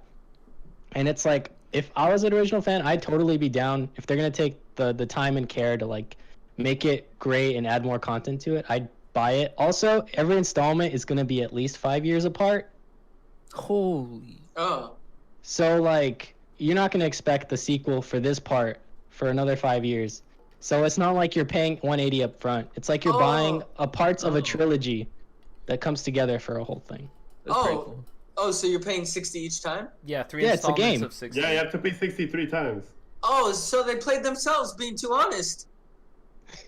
Oh, okay. Papega. Yeah. I think people just got mad. Okay, so here's a comment to that. This is something I've read online. So, to the point of calling them honest, what I've read is and I have a friend who was like, wait, what? There is an argument to be made that the title of the game is Final Fantasy VII Remake. Nowhere on the box does it say. In fact, it literally says relive the game from the original 1991 game. Technically speaking, there is an argument to be made that you will buy the game expecting that you will play the 1991 version from beginning to end in 2020 4K HD whatever, which is unfortunately, if you're either A, don't have the internet, or B, clueless, right? Like you don't look it up at all. You're gonna find out like, oh, I'm already at chapter 20. Let's say 20 is the last chapter in the version, right? And you tell your friend, oh, I just got to chapter 20, and like, I'm not even 1/3 through the game, but now they ended it. Like, what's going on, right? And then suddenly it all makes sense. Oh shit, I paid $60 for an incomplete game. So that's actually the argument. There is some argument to be made that they are not being honest.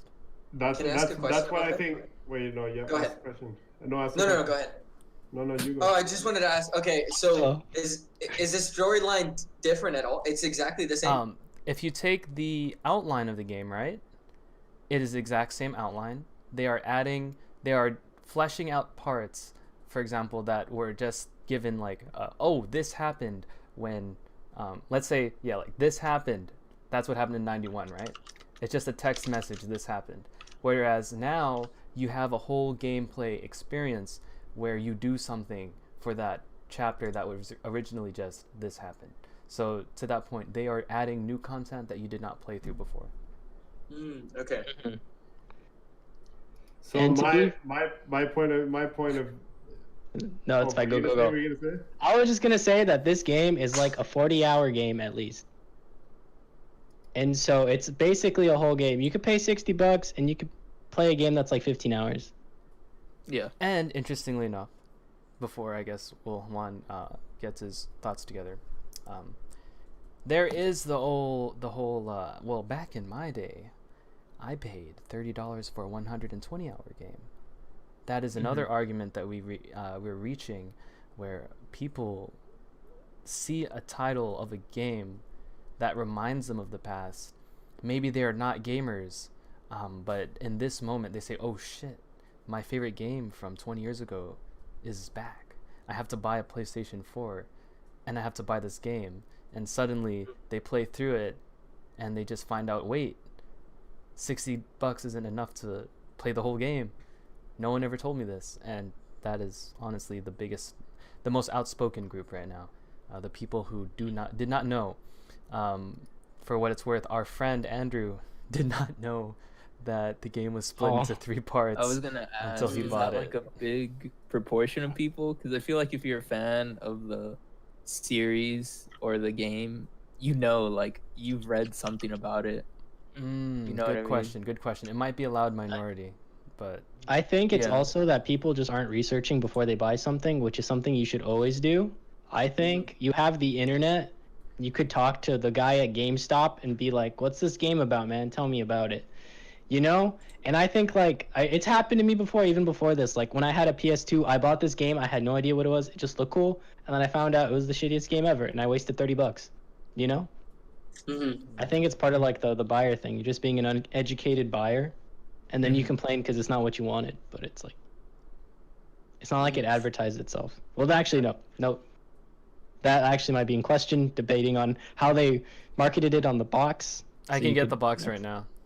Yeah, I believe you. I believe you with that. I was gonna say, like, I think the biggest concern from my perspective is when you're remaking a game, you're already carrying with it a certain set of expectations, a certain set of standards, right? If you remake Conker's Bad Fur Day for Nintendo 64, by the way, the best game ever made, a meme game though. If you're remaking that game, a game where there's a boss that's a literal piece of shit, and that you see little teddy bears and squirrels fighting each other with tear gas, you remake it, you do it in a different way, not that much people are gonna care. When you get the population of video gamers that is a really incendious and volatile population in itself, you remake one of the biggest games of all time, and then it's not maybe not intentional, but you cannot argue that it's not misleading that a game that has on its box Final Fantasy VII Remake, you see the box, you would think it's the full game. Like that's just fact. You see, if I go to the store, if I told my mom I want the Final Fantasy VII Remake, and I go to the store and I see there that you would assume it's the full game. However, the point that is that you should research before you buy is a very, very important point. And if you want to buy the game and you're willing to spend $60 on a game without researching the game enough to the point where you can know if you're gonna like it or not, well then you don't do that, well you're kind of a clown. Like that's just facts. However, I think like my personal point of view is that it's really, especially in an age, like I understand video games are really expensive to make, like especially like it's not the original game, like yeah, you can go play the original game, but I think that it's very valid for people to be kind of mad in the sense that you want to like if they were able to put the whole game in the past in one game, like they could have remade it to an extent where they could have like not had the solution or be more clear about it. Like if the box would have said Final Fantasy VII Remake Part 1, like I feel like that would have already taken off half their concerns, because in the end, like sadly people are ignorant and they wouldn't have been able to like a lot of people don't necessarily go on Reddit and read like the newest information about the game. But I mean the thing is that if you buy something without doing your research on it, you're a clown. Like if you see some guy on the street selling you snake oil and you don't check if it's actually snake oil, or like you think it's gonna heal you or something, you just buy it like that, like you're a clown. Like you're just a clown. But I do think that it is really, like you can't blame Square Enix, but I'm pretty sure Square Enix were trying to do like what's like best for the remake, in the sense that like they did want to make something better than the first game, and by adding a lot of filler stuff. But I still think that charging full price for all 3 of them, and then not having the full game in any of them, like that's gonna sting with some fans. And personally, like the way I think of it is that this isn't a game that I'm very passionate about. It's just a game that I know about, since everybody knows Final Fantasy VII. But like if it was one of my favorite RPGs and then they divided it into 3 pieces and stretched out parts that aren't crucial to the game and just adding like stuff that in the end is cool, like it does add flavor to the game, but in the end, like for example, if you want to play Final Fantasy VII Remake, you want to fight Sephiroth, like that's just something you want to do, and you can't do it until the 3rd game. Like I can understand why people are mad. Like if they did that something similar to one of the games I like, I'd be mad too. And in the end, like people like that are fans of a game have every right to voice their displeasure. But I mean, in the end, they just have to not buy it. Like okay, if you don't like it, you just don't buy it, you move on. And you're a clown for not recognizing like whatever you like for not doing your research into something you're gonna spend full time like money on a full title. But it is really grating that in this day and age, like especially when there's already been so many other companies that have like just try to like get money from people. Biggest example in cases, one of the recent ones that I was a little disappointed with was Pokemon Sword and Shield. Sad Like, face. and then that's something that I really think that you wouldn't expect it from a company like Square Enix, but I mean they do it too. It's just reality. That's just sadly how things are now. Just some clarification. It says on the box, the story of this first standalone game covers up to the party's escape from Midgar and goes deeper into the events occurring in the city than the original Final Fantasy VII. So it really doesn't even say it's 1 out of 3, or that Exactly. That's the misleading. problem. Yeah, I was gonna say. Yeah. Very misleading. It's so misleading. I'm pretty sure like Petty Court or something. You could argue that like I didn't get what I wanted out of the game. The Like, first standalone, Yeah. oh my god, this was like so calculated, 100%. Yeah, I feel like they got that a made lawyer. me more tilted. They got a lawyer to write that. You know, like how can we make it sound like the original game, but disclose it's not the full game? Yeah, the extent that I know about this game is like I tuned into a couple streamers I know that were playing this, and I never, so maybe like 15 minutes, 10 minutes of exposure to the game. I never thought that it was a part 1 of a part 3 series, of a 3-part series. I just, expected it to be the full one. Yeah. game, Full game. remake. Yep. So you like, know, my point. Oh. Sorry. I was actually just gonna get us moving, but if you Yeah. want to say something. I just think like for example, if I put myself in my point of view, if they get like for example like I don't know, like a game like Fire Emblem 6, and then they split the story into 3 pieces, and then they add a bunch of like cosmetic cutscenes where you can pick like Lilina's like clothing, like I'd be pissed off. Like I can very easily say I'd be pissed off, and then like I could just very easily just like not buy the game, right? But at the same time, like when they remake something, especially when it's like a game that you like hold close to you, like I think that the people are gonna get mad, and then they're right in the sense that it's misleading, but like it's also like for people who aren't attached to it, it's very easy to say like I mean you just don't buy it. Like that's true. In the end, you don't have to buy it, and if you buy the game without doing your full research, like especially something that I'm sure like by the time that like the game had come out, a lot of people had already said like oh my god like they scammed us, like this is a 3-part series. Well then you just look forward and get it. I can see maybe people got scammed by like pre-orders or something like. You can I don't know. That's why they say never pre-order. One last thing. And that being said, if I can say one last good thing about remakes, is that I've gone back and played games that I played through when I was younger, and these are old games, and like going back and playing them, I was like disappointed. I thought, wait, what the hell is this thing that I was in love with when I was a kid? No. And I guess there's something to be said about like, you know, keeping those beautiful memories in the past. But I've had a really good experience playing a remake. That's actually going to be our next topic, so hold your horses there. I'm ready. I guess the big thing that we can take away from this is that in this case it's kind of, you know, on the edge, but look, like it just sets a precedent. Eventually some more scummy practices from game companies will come out, so hopefully your favorite franchise doesn't become a sucker for money grabbing. All right, so just literally, we're going right into what you said, Carlos. The headline for this one was, I just want to play this legendary old franchise again. What do you prefer? The game to be completely remade, or to just get a new game altogether? Meaning, do I want an HD Pokemon Blue 2020, or do I want Pokemon Sword and Shield? Of course, we know Sword and Shield wasn't that great, but you kind of get what I'm getting at here. I will always want new content. I want to move forward. Like I want new stuff. I want new lore. Like just from the games I like. I want the world to be expanded. It feels bad if I don't have like content creators and writers within this company not creating new stuff. I feel like I'm being cheated if they're recycling content. It feels like half-assed and lazy. Juan answers last. Yeah. Juan's very tied to this topic. You want to go first, Abraham? Yeah, I agree. I think I want new content. New content's always better. If you really like the old game, just go play the old game again. Like, because some remakes are just like, we made it look good, and it's just like, yeah, okay, like you made it look good. That's really cool today, but like, what if you can make a new game that looks just as good, and it's on new content on your old favorite characters or something? You know what I mean? Yeah. Maybe that would make you fall in love with the game all over again instead of trying to make you love an old thing more, which you probably already love to the extent that you will, if that makes sense. hmm Yeah, so that's really my take. I agree. New content's always better than old content. That's why you don't see I guess like you do see movie remakes, so that kind of takes it. I don't know. I want new content. That's Yeah, fine. same. New Oh, content. the movie remakes piss me off even more. The Like live action movie, Lion that King. was horrible. It was horrible. Yeah, You know, maybe further target demographic. I heard a lot of adults and their kids liked it. because they It's never horrible. watched the good shit. Yeah, Hey, no movies right now. Okay.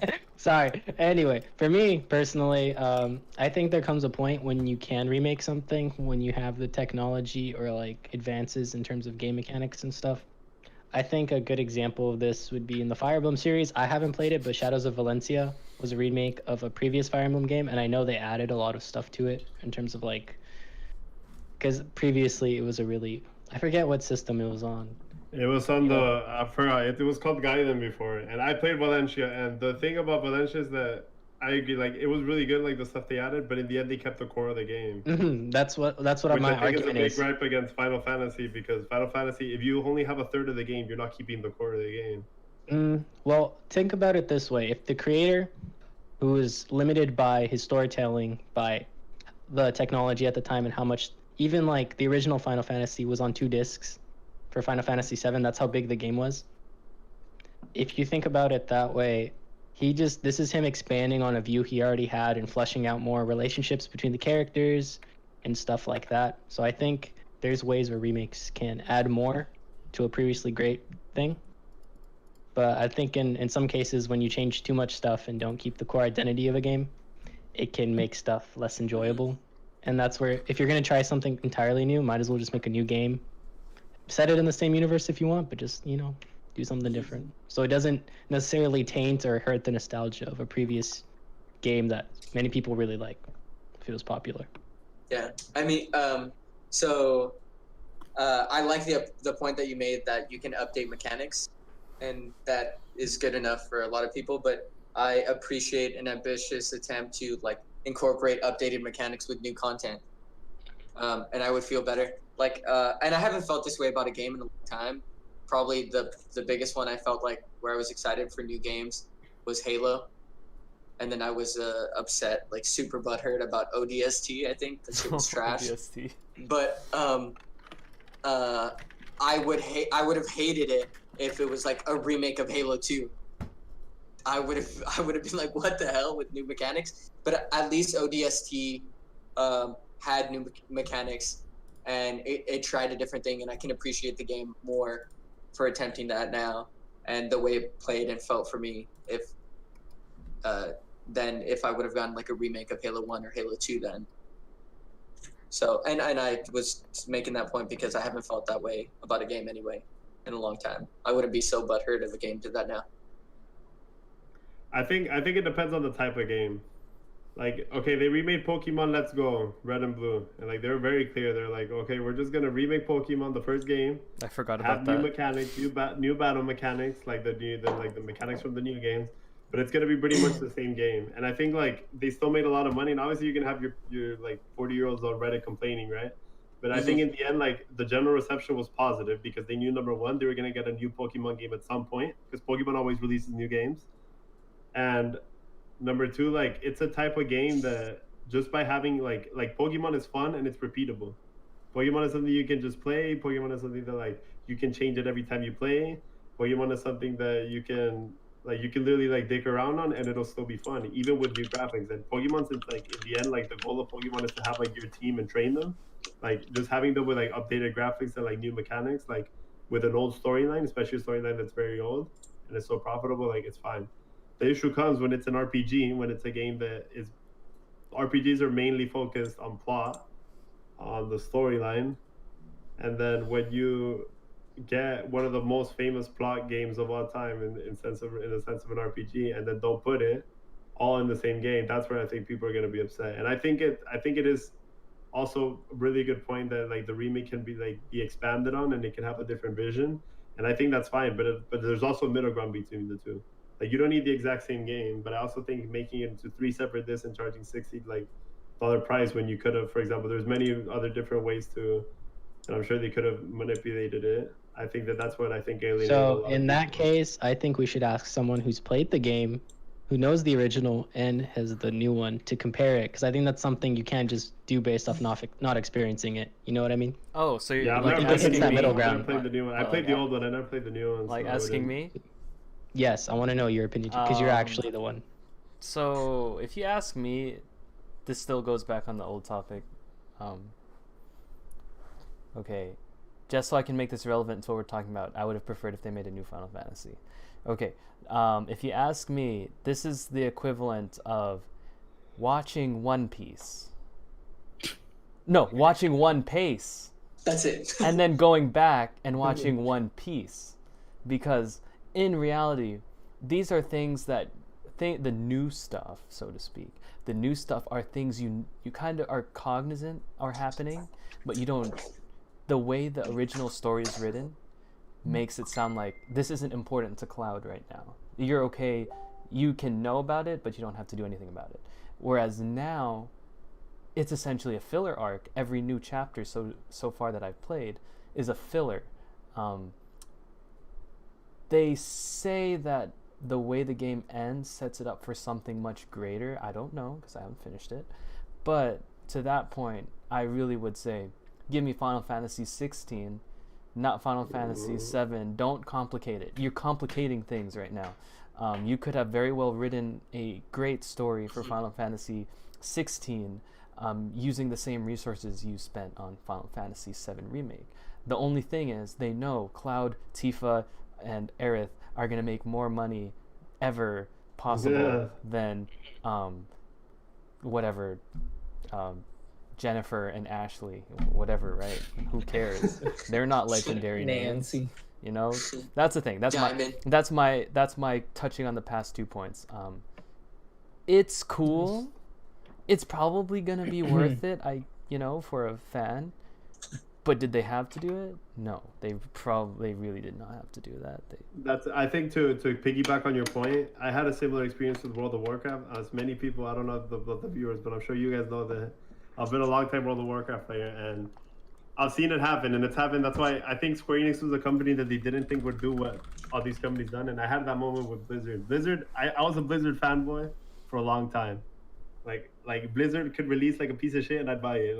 Like easy, like no questions asked. Like I had full faith on them. Blizzard always delivered. Recently, Blizzard, ever since the Legion expansion, so basically like the problem with World of Warcraft is that, I'm gonna give a quick explanation. I don't want to spend all day because you could go all day on this. But World of Warcraft is basically an MMO based on the Warcraft games. You have Warcraft 1, Warcraft 2, Warcraft 3. Those 3 have plot, and then and then in that plot there's that's what they drew that to make an MMO. So that the first World of Warcraft, what is now known as Classic, which was the first one, it was up until World of Warcraft Cataclysm, which was the 4th expansion, were all stuff that were in the game. So that they never had the problem before of having to rehash content and stuff, because they were really just transferring the content from the RTS to the MMO. That's fine. It was great games, most successful MMO of all time, and changed the genre, whatever. They made a 5th expansion, Mist of Pandaria, the excellent expansion, excellent storyline. A lot of people didn't like it because it didn't have any of the old characters.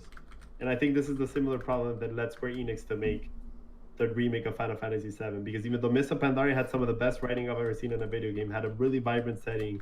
It basically, the world of the pandas was basically like Asia. It had its own modeled after Vietnam, its own modeled after China, its own modeled after Japan. It was really interesting. But the reason is that the sad reality is that your average player would rather just see Arthas and Illidan fighting for the 50th time instead of seeing new content, So then what happened after that is that they made 2 expansions. The next one's called Warlords of Draenor, where they just brought back all of the orcs ever lived in Warcraft, and they just revived them all by going into a future path, like a past, like a different timeline, which we all know is a really shitty trope. And then after that, they did another expansion where they brought back basically like the Itachi Uchiha of World of Warcraft. And then like they just said, "Oh yeah, you killed them, but you did it." Like so, we just like they just added to all the raiders that killed them like 15 years ago, and then they just brought them back for hype. It was hype as a fan. I'll admit it was hype, but at the same time, like It was hype, dude. like this is when you start to see that like these companies that in the end the companies are they're just doing like in the end it's normal, right? But about like the this is where money. you lose the veil between you thinking like, oh, they're doing these games for fans, but in the end they're just trying to make money. And then I think that's like a big gripe that I think like it was just like the perfect storm of a huge title finally having like that moment with its parent company that the fans are starting to see like, oh shit, like not even Square Enix is doing the same thing. That's my gripe with the whole thing. With the franchises. So that's why I'm pissed off Square Enix indirectly because of Blizzard. Because like I was like, damn, Square Enix is doing this shit too. Like, And just going back, I wanted to make a point about where you brought up Pokemon Fire Red. That really resonated with me. And I think it goes back to the point. I know you don't want me to bring up movies, but just real quick, Roman said that people like the remakes. And I think this explains why kids like remakes. I played Pokemon Red after playing Pokemon Red. I mean Fire Red. After playing Pokemon Red and Yellow on my brother's Game Boy, I played Pokemon Fire Red after on my GBA, thinking it was totally unrelated because I was a fucking kid with like a goldfish memory, and I thought it was a completely new game, and I was like, yo, new content, same Pokemon and everything. I was bamboozled by the graphics. So I was excited. Like, and then in the end, visuals are like, it's something that I've come to realize like in the past year or two. Like I used to be like really big like like substance over like style, you know. But in the end, visuals are really important. In the end, like our eyes are so important to us as humans. Like if you can see nice shit, like it's okay. And I think it really depends on the game. Like I think a Pokemon remake is a lot more well received than a Final Fantasy remake, especially since Final Fantasy has historically been such like a plot heavy game. And sounds. I'm sorry, I just have to jump in on that. Going from polygons to 3D characters was a big deal for me. It's a big difference. Yeah, but what you say is true, but also Mega Ball. it doesn't sell the game to me. That's what I'll say. But it was really cool seeing polygons turn into 3D characters. Yeah, because those 3D characters were already on those sites. Oh, what? You know. Anyway, all right. And I also think like just to like finish up and like my point, like I think that they're only shooting themselves in the foot, you know, since like for example, if I found out later and if I had a PS4 and I found out that like if the new Final Fantasy remake was one game, like I would have bought it just to be like, oh my god, like this is literally like one of the most famous RPGs of all time. Like I want to play the game, but like I'm sure there's been more than one person that has found out that it's 3-part games and they're gonna have no interest in buying any of them now. So I think like is like you having it, and also like I say like I would have like I'm not a huge Final Fantasy fan, but I'll probably play like 5 or 6 of the titles like in their entirety. And I think that like I would have also like wanted to like see a Final Fantasy 16 or something with new characters. Right. Especially during the age of like watching playthroughs, when you can opt to do that instead of purchase a game, and you get off just as much to the experience to a streamer. All right, so unless someone had to jump in here, all 3 of these topics are actually pretty relevant to each other, so I can move on if you guys are ready. Yeah, I'm down for a variety. Talk about the. All right, no. So this is not variety yet. This is history now. So this topic says, okay, gotcha. Essentially, their history precedes them, or does it? So we've talked about this in length already, so we can not really spend too much time on it. But isn't it crazy? And maybe you guys aren't aware of this. How blind some people can be in studios. So very recently we had this happen with Bethesda. Bethesda made Skyrim, Oblivion, Fallout, etc., right? So their reputation is, wow, they make awesome games. Sometimes they're like buggy messes, but the story and gameplay is awesome and they'd never hurt me. Their CEO is really cool. I love them, right? Love them a lot. And then they come out with this game called Fallout 76. Whether you heard about what happened to Fallout 76 or not, I don't know. But Fallout 76 was essentially Bethesda going back on their reputation and becoming a cash grabber. And unfortunately, not no one, right? But most people in the habit of loving Bethesda dropped humongous amounts of money before Fallout 76 KEKW. Yes, KEKW indeed. Yes. They spent a lot of money on pre-orders. They were like, oh my god, it's a multiplayer Fallout. It's what I needed. And then when they finally played the game, they were jebaited. And don't get me started on their pre-order bonuses that were literally terrible for the price they paid. Yeah. So my concern, and just, not too much more time on this, but a passing glance from everybody. What are your thoughts on the blind faith we have in game studios like Juan Blizzard, Square Enix? Okay, just go, Carlos. Yeah, go for it. I'm excited you brought this up, Turok, because right here you have your classic case. You have your classic case of an abusive relationship. Oh no. And okay, you have your masochists who love getting fucking bitch slapped and shit by their favorite companies, and they'll throw money at anything, right? Because ultimately they're simps and they like that shit. Who's simps? And I'm just kidding. Like, to each their own. If you like it, buy it, play it. But if I like companies, but if they're not gonna release something I don't like, I'm not gonna get it. Good point. I'll I think it definitely. has... Oh, no, go you, Abraham. Go. Are you sure? Yeah. Okay. I think it has something to do with also, we're gonna go back to this word called culture. Oh. When we see a lot of people buying the same thing in general, most people will buy it. Why do most of us buy Clorox instead of the whole country fair bleach, Because Clorox is where it's at. But if you look at the packet, that's what you want to inject, bro. The quality shit. If you look at the packaging, it's the same chemical. Nismo. It's the same thing. Yet we turn a blind eye to that and we just buy that because, hey, everyone's buying it. It's the good one and stuff. And it's the same thing for video games sometimes. Why does Juaner here say he's not going to buy Final Fantasy 7 3 times, but he'll go buy a FIFA every year, when it's the same thing? Hey, on sale. You know what I mean? It's the... How many football managers do you have? Yeah. A lot. A lot. I think the big difference between those type of titles is that, like, it's number one, it's a real life thing, and it's something that you need to see, like, the progress with the new players every year. And also, I'd rather pay for the new version of the game with new features, and not have to port the whole database over with an add-on because it gets really buggy. Don't get me wrong, I've tried it in the past. My Football Manager 2015 was 2019 for a while, but it got really buggy and I didn't like it. I think like it's very different to compare something like FIFA and Football Manager that are based off real life stuff, and then, for example, players getting like changed in every game. And don't get me wrong, like I do agree with you on the FIFA part. Like I have FIFA 20 and I have FIFA 19, but I don't have 18 or 17 because I was like, no, this is dumb. Like why would I get that? So like, and then before that, I was a little kid who I would just ask my mom for shit, and sometimes I would get it. So like, different point. Yeah. I think FIFA and Football Manager, since they're real life sports games, I think sports games are a whole other thing. No, I agree. I do agree at a certain point that a lot of people buy shit just because other people buy it. Yeah, that's basically my point. It goes back to like little Johnny over there got the new Fallout, and then it ends up being good, right?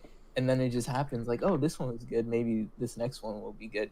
It's the whole story of you're eating the little cheese crumbs on the floor until you get to the end and there's a rat trap or whatever, a mouse trap. I'm just gonna say, I love how you made it like philosophical, Abraham. There's like psychology to it too. Thank you. I like that. Also, I'm gonna say it's interesting that I don't know. I'm not gonna call you out. Mm-hmm. But the purchasing of it happens in our friend group. The purchasing of Pokemon Sword and Shield, the purchasing of other games. Mm-hmm. I know Animal Crossing became big with a lot of people. Even people who don't even have a Switch are like, "Ooh, Animal Crossing looks like really fun," because everyone's talking about it and then quarantine and stuff. Mm-hmm. So I think I just thought that was interesting, and I agree that's very much a driving factor. I don't know if that has to do with blind faith. But personally, if Atlas puts anything out, I'm going to buy that shit, and I'm going to buy all the DLC. So I love And that. you're gonna pre-order. Stupid. You're pre-order I'm the gonna mega pre-order- package. I can bring it out right now. Get your Omega mask. I Wall. have it right here. Oh, Show us your true form. I bought this shit. It gave me a mask that looks funny on me, and no one could possibly wear it. But it looks cool on my desk. And they don't even give you anything to wrap it around your head except the shitty ribbon. Yeah, it was garbage. But I don't know. This story's fucking good so far. It's a great ass game. You see the amount of stuff I have that's Persona. My wall, there's Persona. I have this huge ass art book. You even read This was that? not planned. No, I haven't yet. No, because he might get spoiled. He might get spoiled. No, this is from Vanilla. I bought it like Oh, a year okay, ago. okay. Didn't read it, but some companies, you know, when you just like the content, even if I didn't like truly love it, I want them and I want to support them.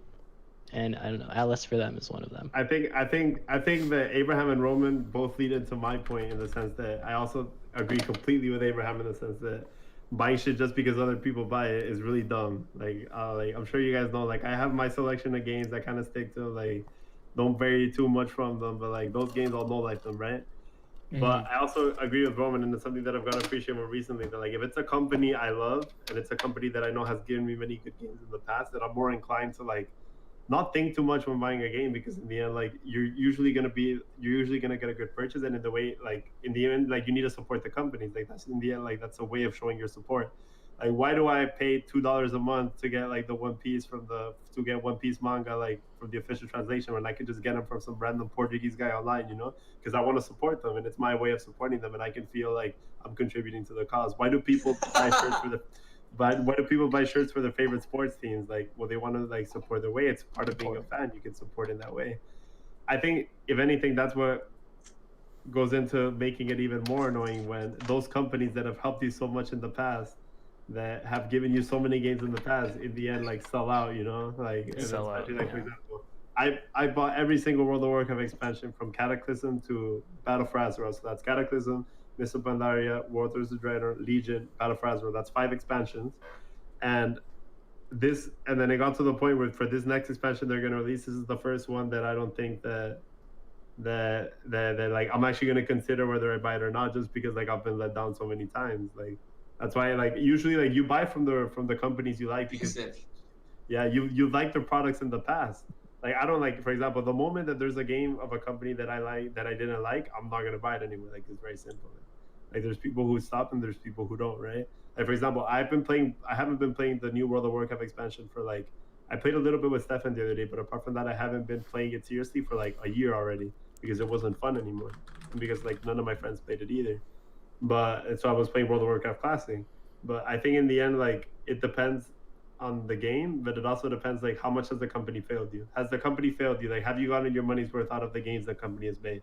I've gotten my money's worth out of every Football Manager I played. I have 1,200 hours on Football Manager 2015, and that's one of them. That's a lot of hours. You are the Football Manager. Yeah, I'd like to think that the success I've gotten in my professional life is entirely attributed to Football Manager. But the point is that that's why it's really frustrating when I expect it from Pokemon. You know, Pokemon is in the end it's the same shit. You catch 6 monsters, battle them, like use the ones you like, and see how far you can go while using a Bidoof to do all your tasks for you, right? But it's really frustrating when you see companies like Blizzard, who is really famous for being a quality company. Like John Mark can back me up on this. Like Blizzard was known as like the company with the customer service. Like, Don't get me started on Diablo. Yeah, like oh no, we don't exactly. We don't want to. If we this is just wow. This is just wow. If we get started on Diablo, like we get to go all night. Like, is this stream rated R or PG-13? What? It's PG-13, I guess. Do we have mature audiences only? Oh my god, my voice. I don't think so. Stop. I don't think Too so. much tongue. Too much tongue. Oh my god, I just heard it on stream. Oh my gosh, that hurt so much. PG, please. Alright, we're back. Yes, we're back. Don't worry. The internet failed us, but we're not anymore. Where's Abraham? Is he gonna come back? My god. Yeah, he went to the restroom real quick. He'll be back. Come back. Any last points you wanted to make on this whole history before we? If World of Warcraft Shadowlands isn't good, I quit WoW. All right, thanks, boss. All right. Has this happened to me? Let me see. A case of where this was the right thing happened was in Valkyria Chronicles. Just saying, they never really wasted their time with their games. Every game, it's Sega, right? But every game was a new iteration, so really appreciate that. You can't really make an HD remake out of that game, though.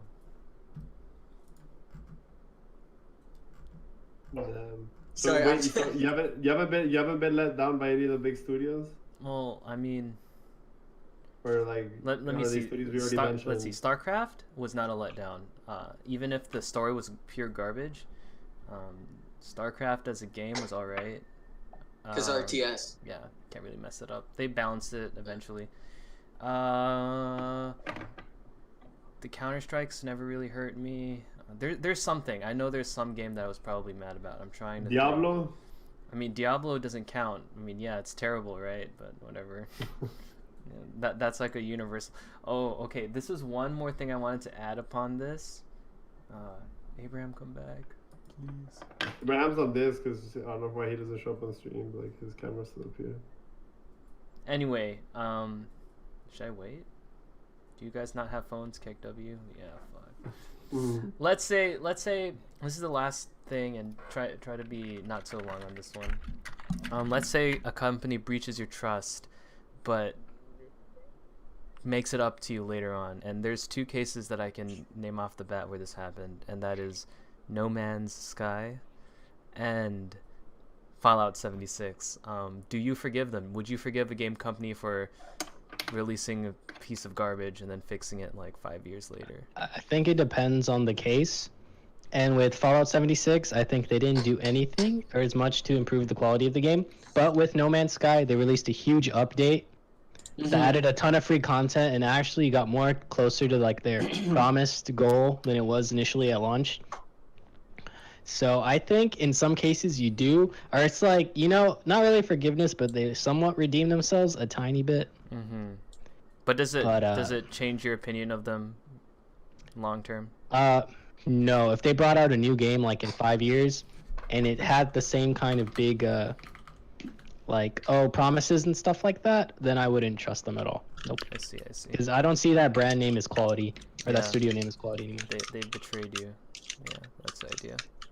I think it depends on the game. I personally I would be if the next World of Warcraft expansion is good, I would be willing to forgive Blizzard for WoW, because then again, like WoW's my biggest connection with Blizzard. Like Diablo, like if I was a Diablo fan, fuck no, I would blacklist Blizzard.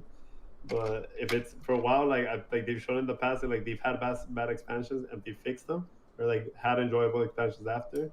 So in the end, like it's not to worry. I think I would in most cases I would forgive.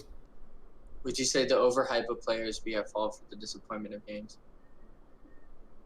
That's a really good question. That's a really good question. But here's the thing. Wow, I had to say that like 3 times. Where does it become someone is over promising and under delivering, whereas people are just assuming it's going to be great, and then get disappointed? Where is that line? Yeah, like I forget. It's been a while since No Man's Sky, Abraham. But wrong one. What it could have been the fact that with No Man's Sky, they didn't say the game was going to be great, but then people looked at the trailer and thought it was going to be great and expected a lot of things and didn't get it. So with No Man's Sky, super interesting phenomenon with the game that I've never seen before. I was seeing interviews with their lead engineer on like CNBC and talking about their algorithm for this game, and like so many people that weren't even gamers were hyped for this game. I don't even remember that. Yikes. I think No Man's Sky. I think No Man's Sky at launch. I think these interviews were like really unique and overhyping the game. Really? Okay. When it was a really small company, but I think their response and their willingness to work on feedback from players made up for that. Okay. Maybe one of the best responses I've ever seen from. All right, so I'm just gonna get us moving along here real quick. Alrighty. because we've talked a lot about game releases now. So this is normally we could probably have skipped this, but I do feel like it was requested. But so we have a second variety segment here, and that segment is clearly obviously going to be, how has coronavirus made a change on your life? Don't be so all-encompassing. Just give us a highlight. What changed? Abraham's gonna go last because he has a good one. Yeah. Just, for us, like, unless you have something real big, just shoot it out there. For me personally, I just work from home now. I don't leave the house, barely any. I want it to end, but people need to be safe, and I don't know why we're reopening stuff on the 1st. The mall's gonna be open. I'm spooked. I'm staying in my home. Nice. But yeah, nothing extraordinary. Thankfully, on my end, just really, quarantine. Carlos, one. All right, nothing changed with Juan. Carlos, I guess. Juan. What? No, Carlos, a lot changed. I'm also like Roman. no I bad. started working from home. It sucks because mine is a really like social job, and it's really hard to work in a social, physical activity, hands-on job if you can't be out with your clients. I'm not gonna lie, I'm pretty happy though because I love to just dick around in my house and play video games. But in the end, I feel like I'm gonna hit my breaking point and I'm gonna want to go back.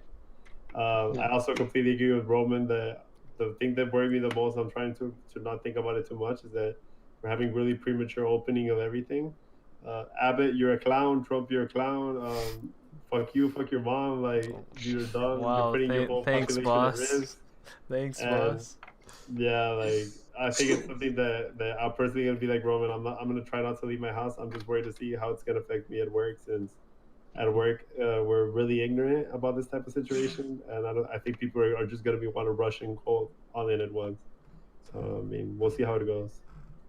Carlos, a little quick one. Couldn't get a test. My lungs hurt. Most sick I've ever been. Most weak I've ever been for a week. All right. But I don't know. Was never tested. Thanks, America. Oh, damn. What the fuck? Wave your American flags. Okay, Abraham. Give us your spiel real quick. My spiel can be long. So, as a med student in my second year of medical school, I'm currently studying for a big exam called Step 1, and this exam is administered at certain testing locations throughout the United States. However, due to coronavirus, these centers have had to be closed for all of April, and they said all of May except for essential tests, and med schools fall under essential tests. However, they have recently, as of today, started randomly canceling people's exam spots in order to cull the numbers down to, I think, 25% of capacity for the first 2 weeks for every test center of May, and then 50% for the rest of May. And so I'm just kind of expecting an email right now, and it's really been fucking with the whole stress levels, the anxiety of this exam. So Pepe well. hands. That's my spiel. Spiel. Do I have anything to add here? Working from home. Yay. I'm scheduled to take an MCAT on May 29. I still don't know if that's going to happen. Oh, shit. Oh. That's a joke. I don't get it. I mean, that's not a joke that I'm taking it, but whether it's actually going to happen or not, I don't know. No. Yeah, I feel that one, brother. Mine's on May 28th. Oh, hey. Yeah. Guess. Nice. Anyway, anything else you guys wanted to get off your chest? We're on an for the show? affiliated stream because of coronavirus, I think. Oh yeah, that's right. I totally forgot. We're affiliated. Shit, my Sir, bad, dude. let's Yeah, get Can I that's just up, say? Can I just boys. say it's nice to have the 5 pieces of Exodia finally together. Oh yeah. Yeah. I'm the leg. Wait, and Abraham needs to catch up on One Piece. Okay, I'm good.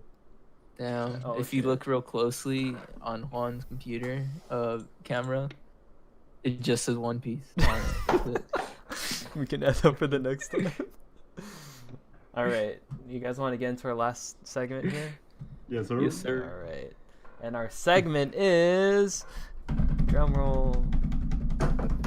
Streamers! Whoa, streamers! Oh, wow. Oh my We're all streamers! streamers now. Okay, so my headline here is. I like this topic. I know that you would like this topic. I love this topic. My clickbait headline is. Oh, what the fuck! Roman, you fucking Thank you for the Roman. thank you for the gifted sub, Roman. Thank you. Yes, All right. sir. All right. He makes how much to stream a game ad for 1 hour? The insane income of Twitch streamers. Now, if you did not know this, I think we're all familiar, at least the 5 of us are all familiar with TSM, the odd one, who is basically a person who has fallen way out of relevance. Well, one day he accidentally leaked on stream that if he plays this game for like 2 hours, he'll make 5K. Sponsored Bounties, right? stream. Bounties. All right, Wait, can you boys. say that number again? $5,000 to play a game for 2 hours. Wow. Sponsored stream. Who It's more does? than doctors make Odd per one. hour. This was A odd lot. one. This is odd one. So he's not even like a big streamer anymore, you know? He's what? Like a What couple the- thousand. 750 to 1125, dude. Damn. He's That's not a considered big like stream. pretty small right now. That is a dude. small stream. That is a small streamer. Okay, so insane income. Let's not even. It's hard to even imagine what's on the other scale. So, what do you guys Ninja think? when he was on Twitch. Pokemon. Is that value adjusted depending on their communities? For example, It has to be. yeah, because maybe an odd one community is more loyal than like any other 750. That would be viewer. nice. It's That would be case by good. case basis, I'm sure. Hopefully. I think if anything, the game companies that do those sponsored bounties, they just have like a tier. So if you're in the certain tier, we'll give you 5K for 2 hours. I bet if you're like Pokimane and she does it for 30 minutes, she makes like 10K. I saw some of them for like the Sky's Toast. They're a lot of money. Yeah, because that's how Twitch bounties does it, right? Like Yeah, tiers. Twitch it's bounties. easier. Yeah. Yeah. I feel like companies individually would do it by case basis. Yes. The odd one was a Regardless- tier. But I mean, Raid Shadow Legends, am I right? Shadow Legends. That's a crazy tier. That has to be overinflated. I mean, because I've heard the argument between like live viewers being worth more than like VOD viewers. And I'm forgetting right now if that's, and maybe you guys can provide insight, if that's because a live viewer is more likely to respond to like an to ad. engage. To engage. To engage, yeah, Yeah, the engagement. Yeah. Probably. So, but I still think maybe it's too overinflated, but I mean, good for the people that are reaping Making the the money. rewards. Yeah. Making the bank now while it's the gold rush. Well, it is a gold rush, right? It's the modern day gold rush to try and become a big name streamer. Anything else you guys want to talk about on this topic? I just think that this probably fits into some of the other topics that we may have, but the money is just insane. Like we're saying, it's just, and then how hard it is to get into Twitch as well. How hard it is to make it big. Mhm. Like there's people with probably more talent than some of the big streamers who have maybe like 100 streamers, you know. Mm-hmm. But it gets into personalities, and then it gets into who can sell themselves better, who's the better on stream clown or entertainer, whatever. On stream clown, yeah. Yeah, or whose Juan's got reputation. that locked up. No comment on his end. Huh? And yeah, I just think it's crazy how much money there is to be made on Twitch right now. It's like you don't even have to be huge. Like I'm sure Odd One makes a nice living, and I can't Yeah. even imagine what like Tim the Tap Man makes, a Dr. Disrespect, Ninja on Mixer. It's probably got $1 million deal, easy, from Mhm. playing video games. But I mean, it's not to say that they didn't spend a lot of time making their community, because Ninja was like a Halo pro, Yeah, yeah. and yeah. he was good at games. He won like a Fortnite tournament as well. Like he's not bad at whatever he does. But like someone like Tim the Tam, man, he just started streaming like 8-10 years ago, He's or just chilling. whenever Twitch actually like came up. Yeah. And he's just been dedicated, and now he's like one of the most subscribed to channels. It's crazy. Yeah. Want to add anything, Juan? I think that, I mean, the streamers, Pokemon. they have a Pokemon holla at your boy, you know. Nah, but I think the streamers legit do have, they don't really have blame, because in the end, like, the streamers don't make themselves big. Like, yeah, you can have the influence, you can have like the personality and everything, but there's a bunch of like people who, like you say, would be good streamers. In the end, it's the people. Like, I think if we should be like not mad, but like if we should direct this toward anyone, it's toward all the people who buy your not Pokemon, because at least Pokemon's like pretty interactive and stuff. It really Pikachu too, but people who buy like your Amaranths, your other like e-girls, like who buy themselves and like get a chat out them with them, like OnlyFans. like that's the people that like are clouding out other people. But in the end, like if you're securing the bag, that's your thing, you know. Like these aren't like most of these people aren't like these huge established companies, you know. Like most of these people are just doing their thing, and if you're a hot girl and like if people want to pay you money, like, well, let them, you know. Like that's your business. Like I do think it is pretty hard to get into Twitch, like, and it's something that I thought about recently, because I was like I want to support my boy JM, you know, but like he has it rough, and like I wouldn't, like, personally, like as a JM fan, I wouldn't want JM to change who he is just to get like more viewers, you know. Like I wouldn't want JM to start like flaming people just to get more viewers. Can I get simps instead? Yeah, like I'll be a JM soon. Oh shit. Hey, bro, you have to put out. I'm King Simp right now. Yeah. And Hey, I just resubscribed with my Twitch Prime. Wait, for real? Simping for I Jay on did. Pog. I have 6 days left Really? before I Why? resubscribe. This is just the JM Harem But- stream. Talking Oh. about the prices right now, what they're getting paid, I would tend to I would lean towards screaming bubble, like it's a bubble. But then I think right now Twitch is only a fraction of the size of what YouTube is. So they still have so many viewers that they can attain right. and justify those costs that are being paid right now to streamers. So Can it's you just- imagine the Yeah. money Twitch is making? They get $2 off every sub or whatever they get. It's That's crazy. true. If they're partner, right?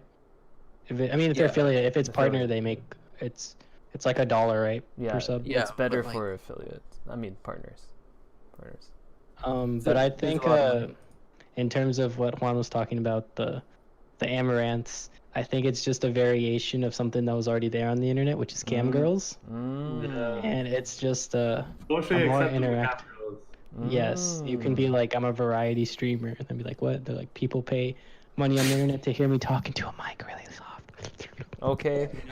But in the end, it's a similar topic to something like prostitution. Like you can't hate on it because you never know like the story. Like some of these girls, like they had nothing, and that's a way to make it out. You know, that's a way to like secure the bag. Like I can't hate on anyone who's trying to secure the bag. Like Yeah. like, And- if you can do it, like you're like I'm all for it. Like Mhm. I'm not gonna pay you money, right? But like if there's people who want to pay.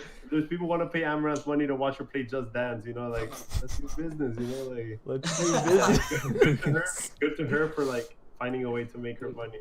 Bro, Well, get not off doing and it- roll out. Yeah, like while not holding anybody over, because like in the end, like if a simp pays Amaranth money, like Amaranth's not forcing them to, you know, like it's their choice. She's using her witch powers. Look at this. Anything y'all want to add on income?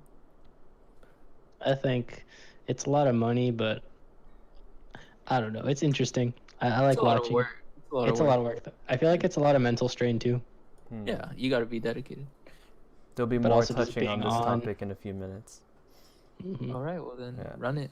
Yeah, so y'all go to that. Okay, so this was something very interesting actually it is like not related to what we just talked about. Or wait, in some ways it is.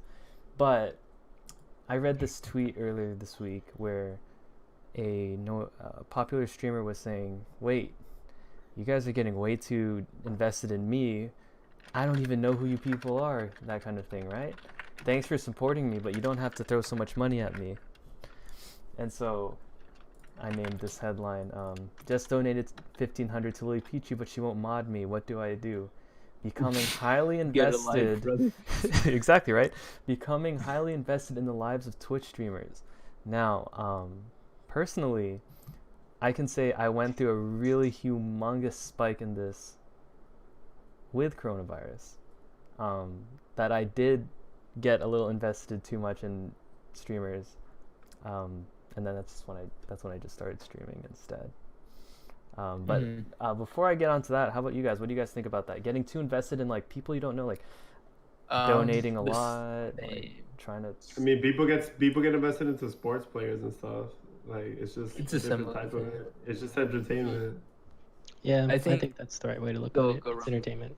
Oh, okay. No, I was just agreeing with one. You can go. Like JM, I recently got into watching a lot more Twitch because in the beginning of my studying time, when there's still a lot of uncertainty, but when like the first wave of like, oh, all April exams are canceled, and that was my first exam date in April. I basically went 2.5, 3 weeks without doing much studying, and I was just on Twitch watching streams. Whoa. And it probably has something to do with that you're in your house all the time and you're with the same people, and like that's live entertainment with people interacting all throughout the world, you know. And so it felt fun to watch it, and it felt nice, and but the whole throwing money at streamers and expecting them to do something is stupid, and I actually feel kind of like sad for people who do that, or they're like 10-year-olds with like a bunch of bombies money. Cry your tears this way. And it's just kind of sad that some people think that Yeah. hey, if I do this, maybe they'll notice me or something. Like they must have something going on in their life that like is making them do that, you know. Yeah, there's a point where being a viewer, like infatuation becomes unhealthy, and you have to resist the urge of wanting to break the fourth wall. Like like people start to think like, oh, they're really my friend. Yeah. And they know me simply because I know them, because they're allowing me to view a part of their life. Mm-hmm. I Interesting. thought you're gonna go deep into that one. Yeah, just managing consumption like anything else, Managing consumption. In moderation, it's okay. in moderation. Yeah. It's I like know. when you watch so much One Piece that you Mhm. are You're I one. can't- You're I one. can't- Or when you start looking into Swedish CS:GO leagues. Oh yeah, and you get way too invested in like some random ass people on the internet. Yeah. Don't even speak Go their on. language. Oh yeah. So for me personally, I think it's okay to get invested. I think it's entertainment. I know for me, like a year ago, I got really into this one content creator. He does like fighting game stuff. Also, like he's really passionate about like the stuff he does, and that's what inspired me to stream. Was because how much he enjoys sharing like his passions for video games and stuff like that, and especially fighting games because it's really niche. And he's like a big content creator. He's probably the biggest one related to fighting games. And so like I don't know. In terms of like, you know how I said like I'll throw money at Atlas, like I'm sub to that guy for almost 2 years now, and like I barely watch Whoa. his streams anymore.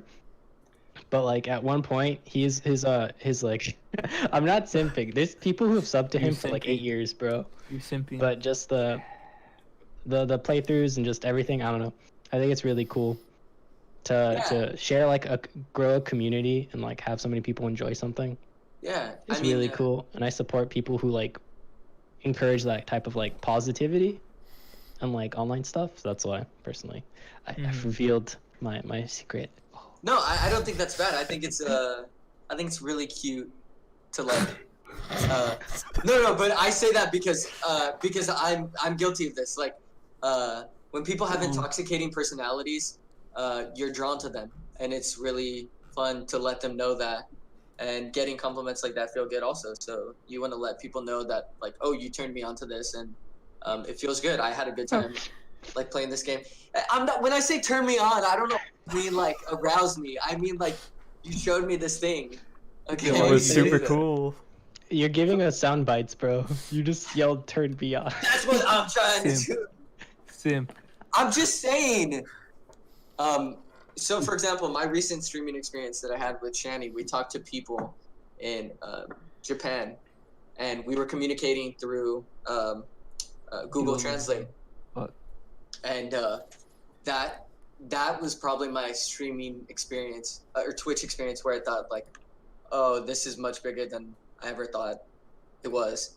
I feel like, okay, let's say I feel like I talked to someone across the world and it was really cool. I had a snapshot of their world and I think they had a snapshot of mine, and I told them about Austin and they told me some of the things they liked in Japan. That was really cool. I think it's similar to that. And then it's magnified with Corona, like you said. Yeah, kind of a reliance on Coronavirus? socialization. Yeah, on the internet. I do think like your Pokemains and your Lily Peaches are making hell of a lot more money right now than they were before. Oh yeah, I don't for know. sure. I don't have any Yeah. I don't have any figures to back me up, but I'd be willing to bet that they Don't are. even get started with the Valorant influx of viewers. Oh, Pokemon wow. has 70K with the beta keys, dude. That's crazy. Dude, I know. Fucking hell. I can actually relate to that story, Carlos. Roman and I actually. There was this one night where we were at like 1 a.m. It was the last hangout before Corona, bro. 1 a.m. at Taco Bell. Oh, that too. But like 1 Oh, a.m. okay, at Taco yeah. Bell, Oh my. we're just eating, and then I was just like, hey guys, let me just pull up this random ass streamer who's not speaking English and let's try and chat with him. And we just picked That's out cool. we picked out this random Korean guy streaming Stardew Valley, and we just started. Kat was with us, so we told her, hey, tell us to type something in Korean. but then someone typed something in English and he responded in English, and I was like, oh shit. Yeah, Mastica. That's so wholesome. Mastica. He's live right he's now, live if right you know. now at Mastica. Yeah, it was so interesting. Is he Yeah. playing Stardew? I don't know. He's my friend. He's my friend. Yeah, that he would be like, oh, it's like we would check in with him after the fact, and he'd be like, oh, I know you, something like that. That's so wholesome. And when I used to stream, he used to come in. He'd be like, "Hello," try to speak English. It was so wholesome. It was just. Yeah. He'd And message me, "How are you?" Aren't moments like that more special now than ever when we have like the worst president? Oh, Yeah, for that sure. That just like to divide people. Oh, did we already start throwing shit at Trump? I'm down. oh, fuck no. Bro, I've been waiting. Not politics, bro. This is a video game esports stream. All right, so I think we're moving toward our final official topic of the night. Oh my lord. And I'm interested to know if anyone else can comment on this, and hopefully it's not just me. But I put this topic in: the road to Twitch affiliate, starting out as a baby streamer. At least 3 of us here have tried streaming. What can you guys contribute to that? Carlos and Roman have tried streaming. Oh, here's a comment from the chat. I think it's also because small streamers know how small of a chance a random person stumbles across the stream. This is true, by the way, and we'll get to that. Yeah, so Do we have any, what do they say, unique viewers in the chat right now? probably not. It's hard to tell because there's a lot They're of all unique, baby. there's a lot of Holla names. at your boy. All right, continue. I'm Anyway, sorry. yeah, I was looking. There's a big list here, but a lot of them are bots. I just don't know which Oh. ones. But yeah, like in fact, I think it's okay, Andrew. You had a really good comment. Roman I agree had with the that. Roman kind of had the most profound baby streamer life out of all Or are of we us. starting this? And we don't Are have to. We don't even starting have to talk about it. All I We can don't need to go into yeah, specifics all I can about any say usernames. is that it's actually appalling how your community can actually grow on the internet with all these random people. He could have been affiliate if he kept streaming. Anyway, I'm gonna let you two talk. Who, me and Carlos? Yeah. Oh well, for me, I just it's funny. I played the game today, that started it all, Oh, and yeah. trying to been playing it every April for the past 3 years. But it's Fire Emblem 6, and when I did it, it was very nice. Best game of all random. time. It was very good. Juan's like, "Hey, stream it, play a real Fire Emblem game," and I'm like, "Okay." Let me try, and then I was screaming half the time, and then random people would pop in and talk, and then they'd keep showing up. Because, I mean, it would take me like a freaking hour and a half to do a map. And I'd restart it. Honestly, that's what kind of killed my streaming career. One time I streamed for like 5 hours straight and I wanted to die. Not fun. And I just, the grating sound of the OST in my Fire head. Emblem OST, yikes.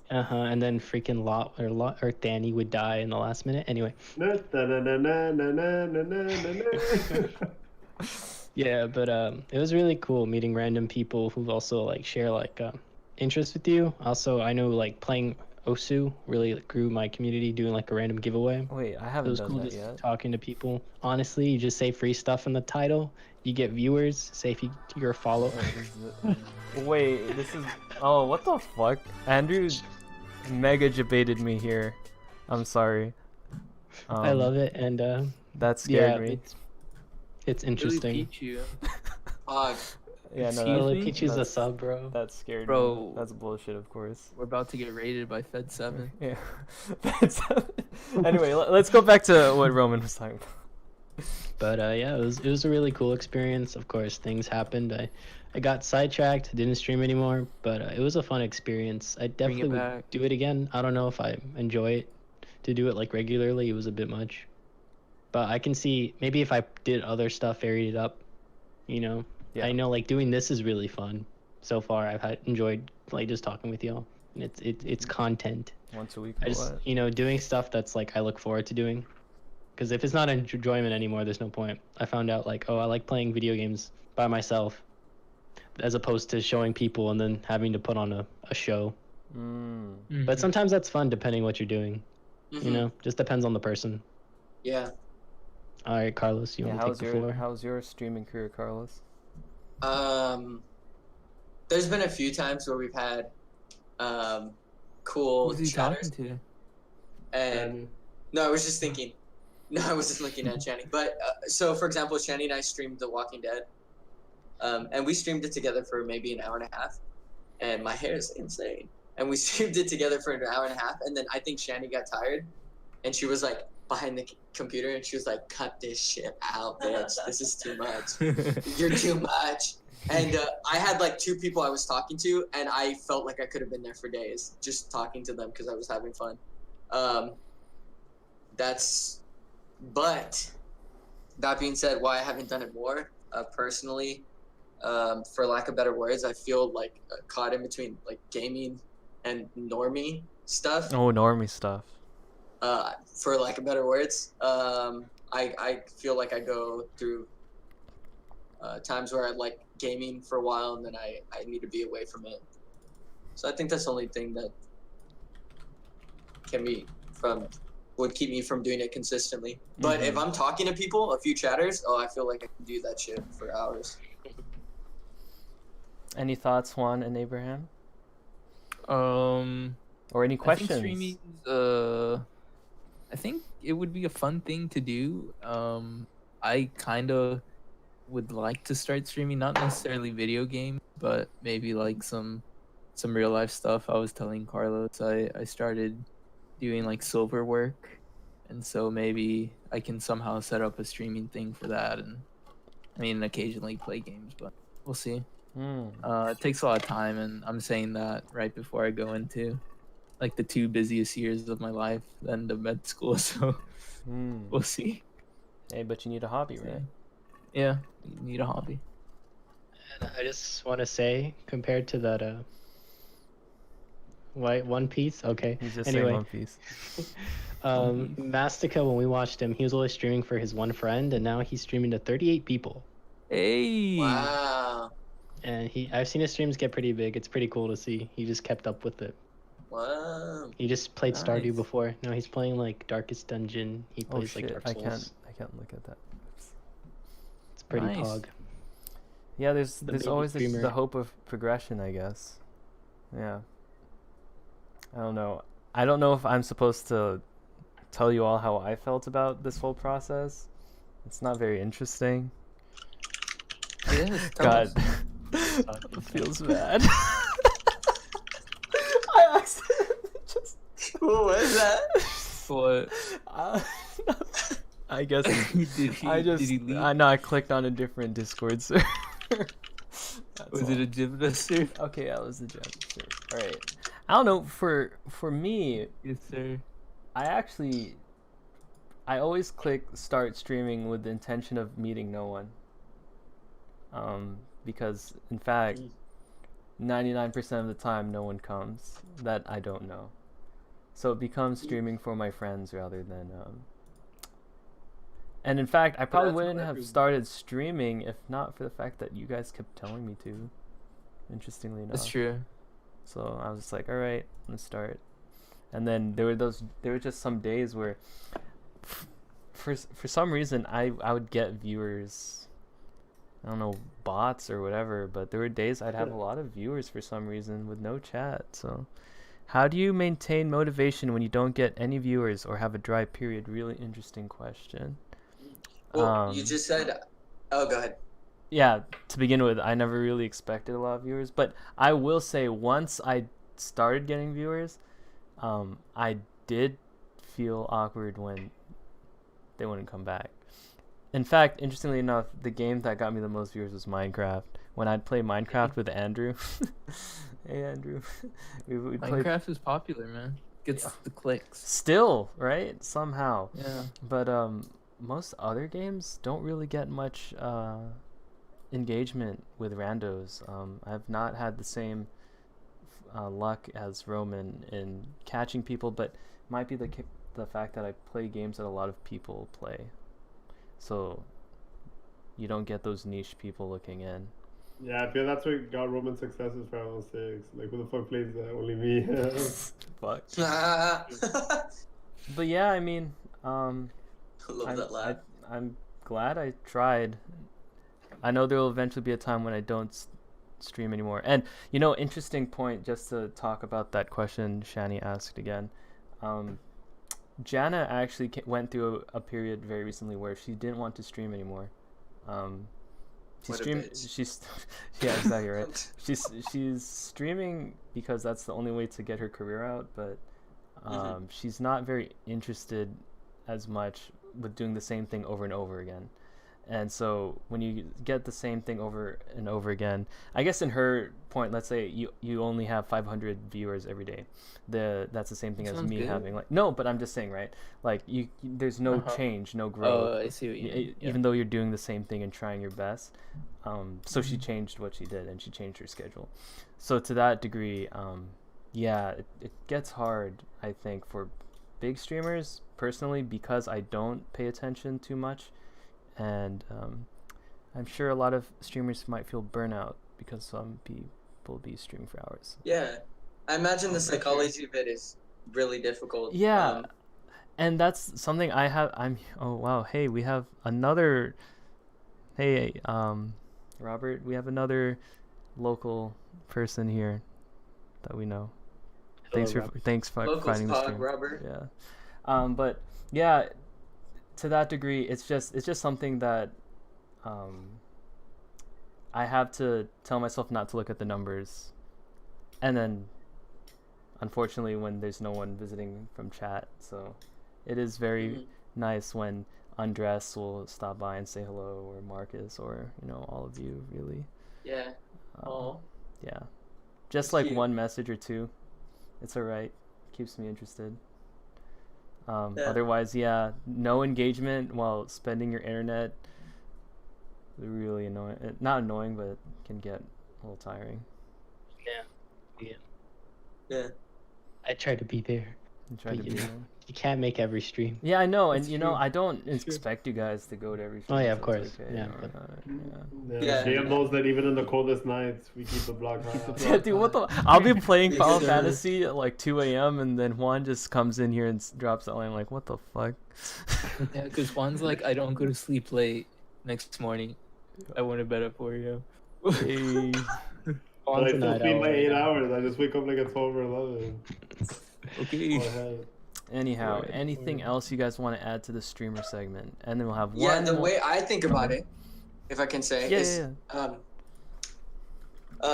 kind of a whore for myself, and what I mean by that is that like I don't know why, like it would not feel bad if I see a big fat egg, because I'm like, oh, I have a camera, and I feel like I always do skits in my head and little jokes, and I think someone can attest to this. I'm by myself, and like what we're doing is not funny, but I imagine something like funny said, and I laugh by myself, and everyone's like, what the fuck is wrong with this guy? So I'm a whore for myself. I love myself, and just like I spend most of the time online by myself, some of the time touching myself. Okay. which is by myself.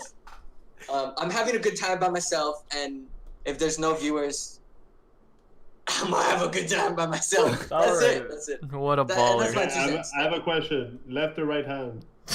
Los dos. But left hand. Be your own hoe. Be your own hoe. Preach. A man of culture. Simp for Left yourself. Okay, I feel that. Damn, we got some mad content there. Thank you for your input. Anything else you guys want to add to the streamer thing? In general. I personally never could see myself becoming a streamer because I mainly play games for myself or with friends. Like I would never want to like have to like change the way I play games or the games I play for an audience. Like if I stream, it's to show my friends cool shit that I'm doing. Like, I'm thinking you guys know that like I would stream on Discord to like, or like the biggest example is my cousin who literally just gets on stream on Discord and just shares the screen even though nobody asked him to. Gabriel, si ves esta verga, weón, deja de compartir tu maldita pantalla, weón. Pero te quiero, frío. But yeah, like it's I don't know. I would never see myself becoming a streamer. I can say that pretty confidently. All right.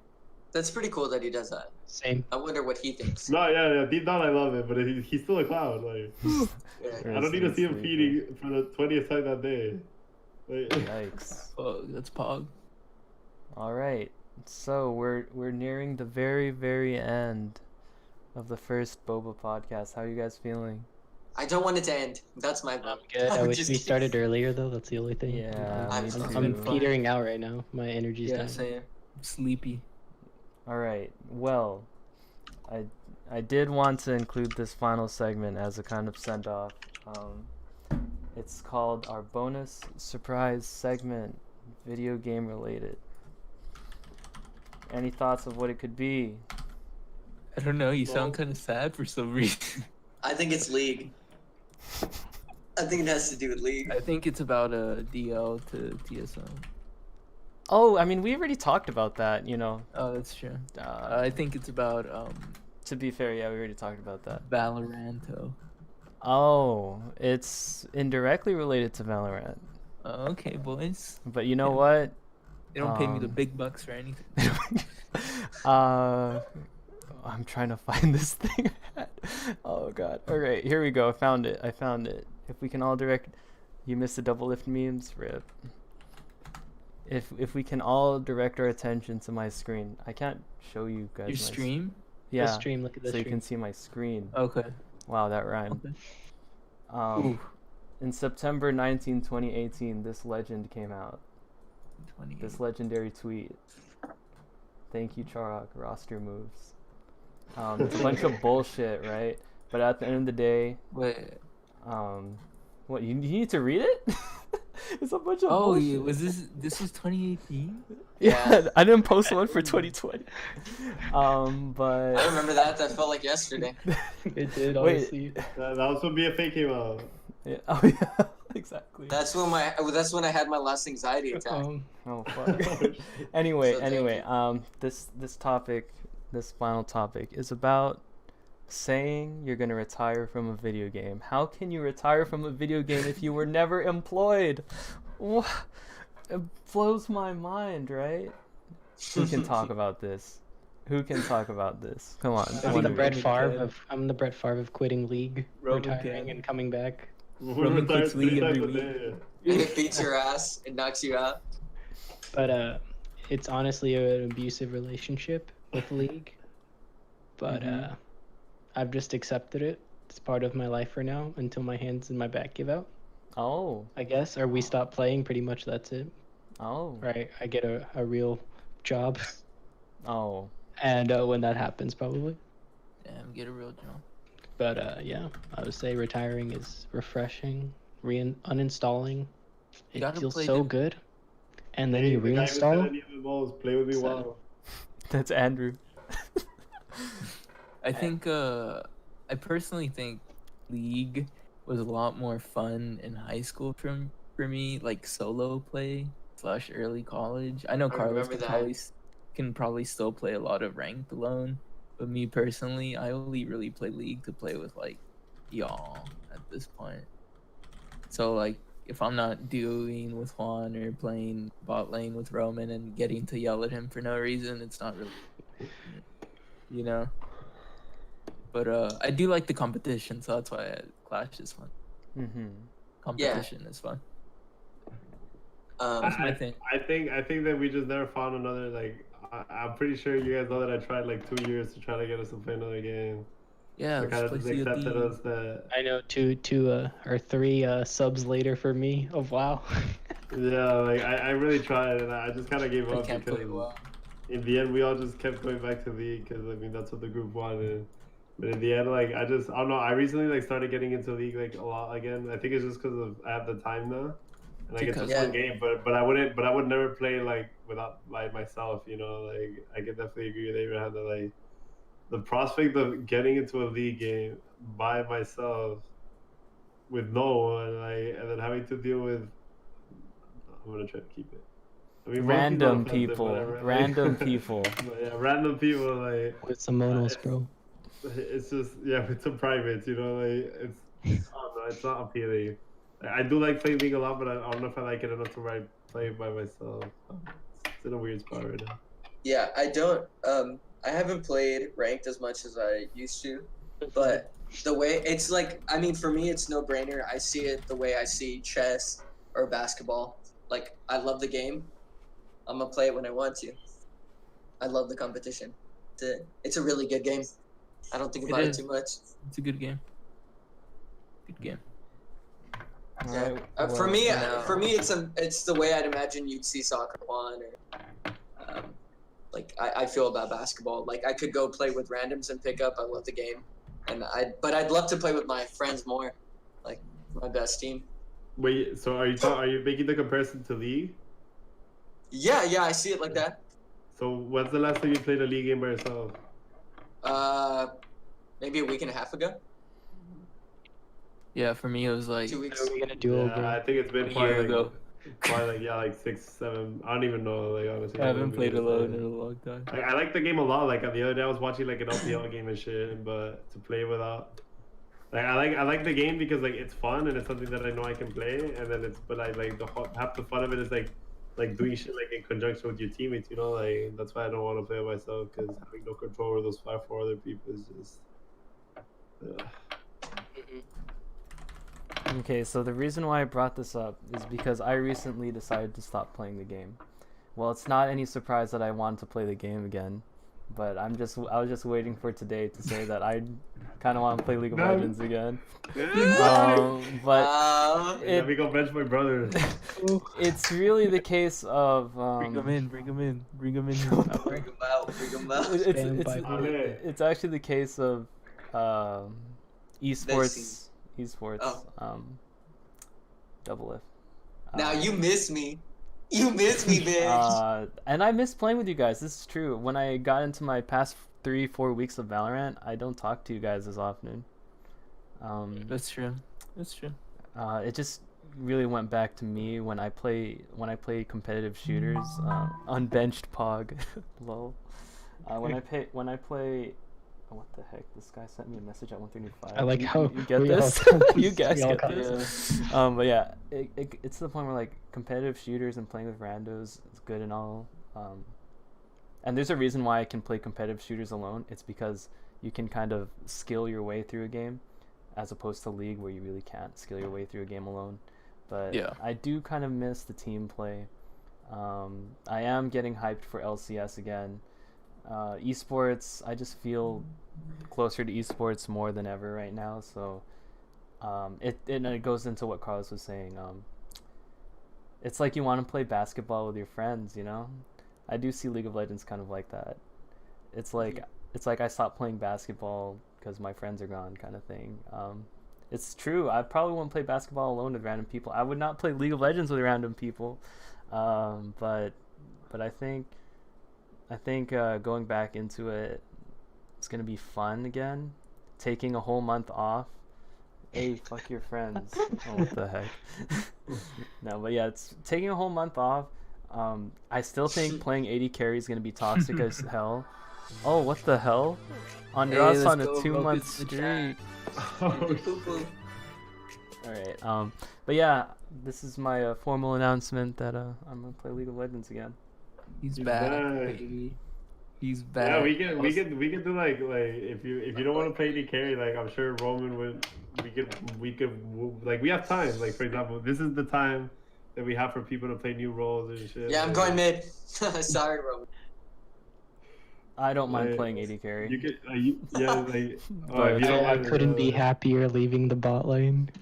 Yeah, I've Yeah. been trying to play with Roman, like doing because we had already like just in case you didn't want to play, we were starting like a new team, like not to like ostracize, it's just we wanted to respect your Oh, yeah, wishes I know. because, I mean, I'm sure like I could like I don't want to be direct, but like I could tell right away that like there was a time that you were like that you didn't really want Enjoying to it play, as much. and you wanted to just play for us, and like I respect it in the end. Like I want you to be happy, right? So the new experiment was gonna have Roman at ADC, and yeah, that was rough. Like, not because of Roman's fault. It's just it's really hard for an ADC to play with randoms, you know. I played both, but never had one game, and like I could just imagine like if I had not like played with somebody who I couldn't talk to on voice with, like I would have wanted to like call my balls up, you know. Like, All Did right. we win that game?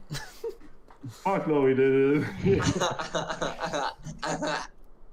So I guess this just means I'm subscribing again to the not only playing League of Legends but playing with 5 and getting the hard delays from Carlos.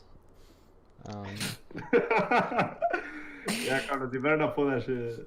I'm ready for it. I played. Which I delay. Hey, bro, it's part of the league experience. Yeah, exactly. That's what I'm saying. It's part of the experience. I played Valorant and Counter-Strike for a whole month. You know, I distanced myself from that, and It's time Yeah. to hit the rift, boys.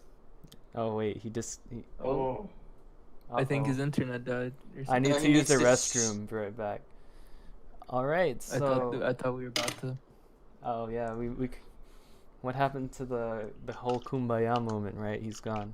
Oh, We're about to do it. Can you do? I know this might be like a lot of work because I know you have like stuff you have to do and like the total stuff and everything. But do you think you can make like a graphic like Charlock returns or something? Yeah, of course. Oh, can we do I already have one ready for tomorrow. Wait, can we do videos? Can we each have like personal messages? Oh yeah.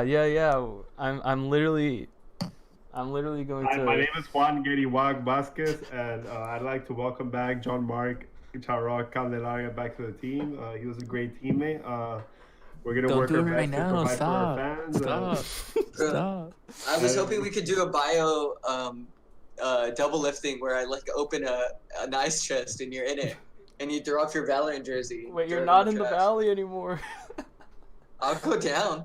Oh yeah. No, you won't. No, it's What? just like, We have a question in the chat. What happened? Oh, what happened to you, like or DC? I don't know. Feel bad. What Was happened this to him? inspired by TSM Double Lift? Yes, this was Literally inspired same by tab, yeah. TSM Double Lift. He's back, boys. I'm back. TSM. I mean, What's up? I was gonna say Double Lift marinating on Team Liquid made me sad. Not to mention that playing AD carry isn't as fun anymore. But seeing Double Lift come back to TSM, I mean, just I don't know how anyone Just plays gotta- AD carry. You gotta run it back. Bro, honestly gotta though, run it AD back. carries a role like because I've been watching those LPL games. And for example, like the other day, I watched the game between Invictus Gaming and the team that has Jackie Love in it now. And AD carry is a role that if your team can like play around it, like you can do a lot more. But it's just hard when your team like it's not your team's strength. yeah, dude, if you're playing 200 years or MF, what is this Carry. 200 years? Brandon, mean? 200 years. Where you at, Brandon? Can I get Brandon in the chat? Aphelios is busted. Dude, literally, I don't know how this motherfucker ain't getting banned every game. 200 years. All right.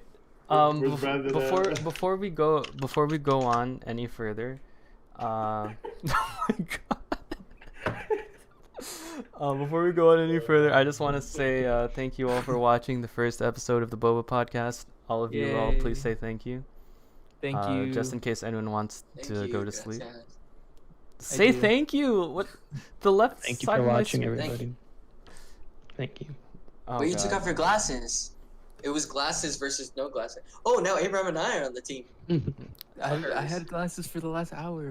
Give me a high five. Wait, okay. So are we coming in? Down. I'm gonna play. Yeah, I'm gonna play Clash. May 9th, May 10th, baby, catch us here. We Dude, we're like Let- hype squatting. yeah, Juan, say thank you to the people. Oh, thank you, people. Pokemon, holla at your boy. Brandon, 200 years. That's you. Oh yeah, look at that jersey. One more thing. When do you guys want to do We're this again? back, baby. Thanks, peeps. When do you guys want to do this what's up? again? Maybe next weekend? Or Like the tomorrow weekend after? morning? We could do it bi-weekly. We could do it monthly. We could do it weekly. What do the chat want? Would you all Bi-weekly, come maybe? back? Would you all come back? I think I do want to make sure that before we play, we start like practicing for craft and everything. I think one thing we're missing a lot is that we have to have a day where we sit down like at least for like 30 minutes and just like think about what we're gonna do, It's not love? and not just like monkey around and like if we're gonna do this, like I feel like if we take it seriously like a little more, we could actually like do crazy shit. Bro, we have just the won teamwork. 2 in a row, bro. Yeah, but we're playing against like the best from like South Africa or something, dude. Like I want to compete against better people. Yo. That's true, that's true, that's true. We need to rank up together. That's Yeah, true. like, I Yeah, feel the like I team legit feel like coach, even no though we're coach. not Yeah. the best players, like we have the teamwork and the synergy that we can beat people that are like we've beaten teams that are better No players. kidding, is what I'm weekly. gonna say. Hey, we have some hourly, weekly. Put me in, coach. Hourly. Weekly, holy shit. daily. Once every 2 weeks if they're gonna be so long. So I guess it really Yeah, maybe depends. once every 2 Because today's episode was 3 hours. Oh, I shit. agree with Undress. No, but this is the If they're- first one. Like I don't think they're always gonna be that long. But also like for the Post the future, VOD on YouTube, bro. I have to edit the VOD now because my internet cut out. Rip. Oh, Anyway, that's true. I also think that like for the future we can like chill out. Like for example, I think I talked a lot Every this time. week? Like I'll talk Every last week. time. I think we should keep these things, the criticism still after JMN's talk. Yeah. Let me just finish this, right? So weekly. How about weekly? Every Sunday. Why don't we do Monthly. bi-weekly and every other week we do like a party game stream? Oh. Oh. Oh. Play Mario Party. From the... Wait. Roland, put your head to the mic, to the camera. Whoa. Forehead. Oh wait. Oh. My Corona code. All right. So I think Ew. Boba with Boba or No Boba eSports is entering a new era. We're back. It's the golden age. We're overcoming.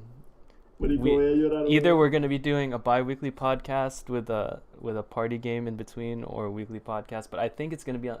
How do you guys feel about doing it on Sundays? I know mine has to be early though. Not Okay, on Saturday? the Lord's Day. Saturdays, Fridays, on a weekend, preferably. I Just kidding, think I don't do Yeah, that shit. a weekend. a weekend. I'm So down Friday, Saturday, or Sunday works for me.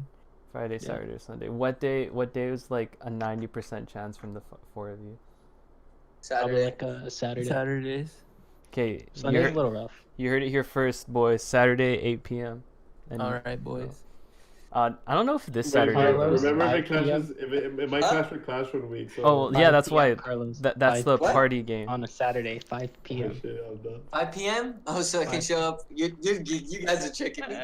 5 p.m. I show up at Yeah. 6. You motherfuckers show up at 7:30. That would I be mean, ideal. I mean, though. that's ideal, yeah. Like, I feel caught. You are. If we're caught. saying thank yous, I would like to say thank you for everyone putting up with my ADD ass, because I by far was moving the most on this podcast. I also move along. It's okay. I was like, and then also every time I saw myself, I was like this too. Dude.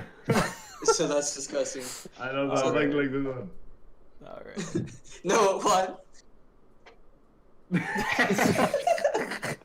Or All right. I guess we're roasting each other now. Oh yeah, dude. Juan would do that a lot. All right. Anyways, I hope you Yeah. guys enjoyed this. thank you. We tried to Yeah, incorporate all our different like disciplines. We have 2 or 3 healthcare professionals, 1 business, 1 Did you cut it? coach. Is it over? Yeah. I No, don't think so. I'm doing an We're just outro.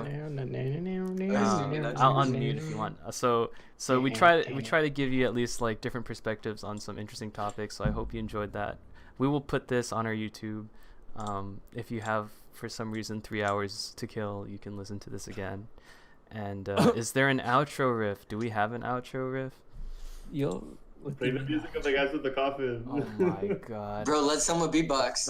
That's for Undress. That's for Undress. I mean, Andras is asking for it. I Wait, think we don't need to have find some copyright-free music.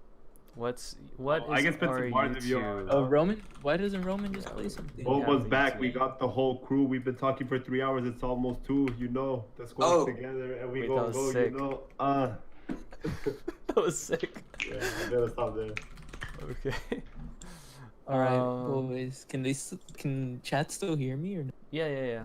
Oh, My really? bladder hurts. I don't know if I'm cutting it off all the way. Yeah, but I mean, you're free to leave whenever you have to. Yeah, chat. I'm sleepy and I'm gonna go to bed. Where's my Pussy. YouTube? So let me know if these 4 guys talk shit. Yeah, Yeah. let me Hey, we know have the too. fucking. Where's that Goodbye. YouTube channel? Bye everyone. Bye Boba. I like your Bye, bladder Abraham. too, Capper.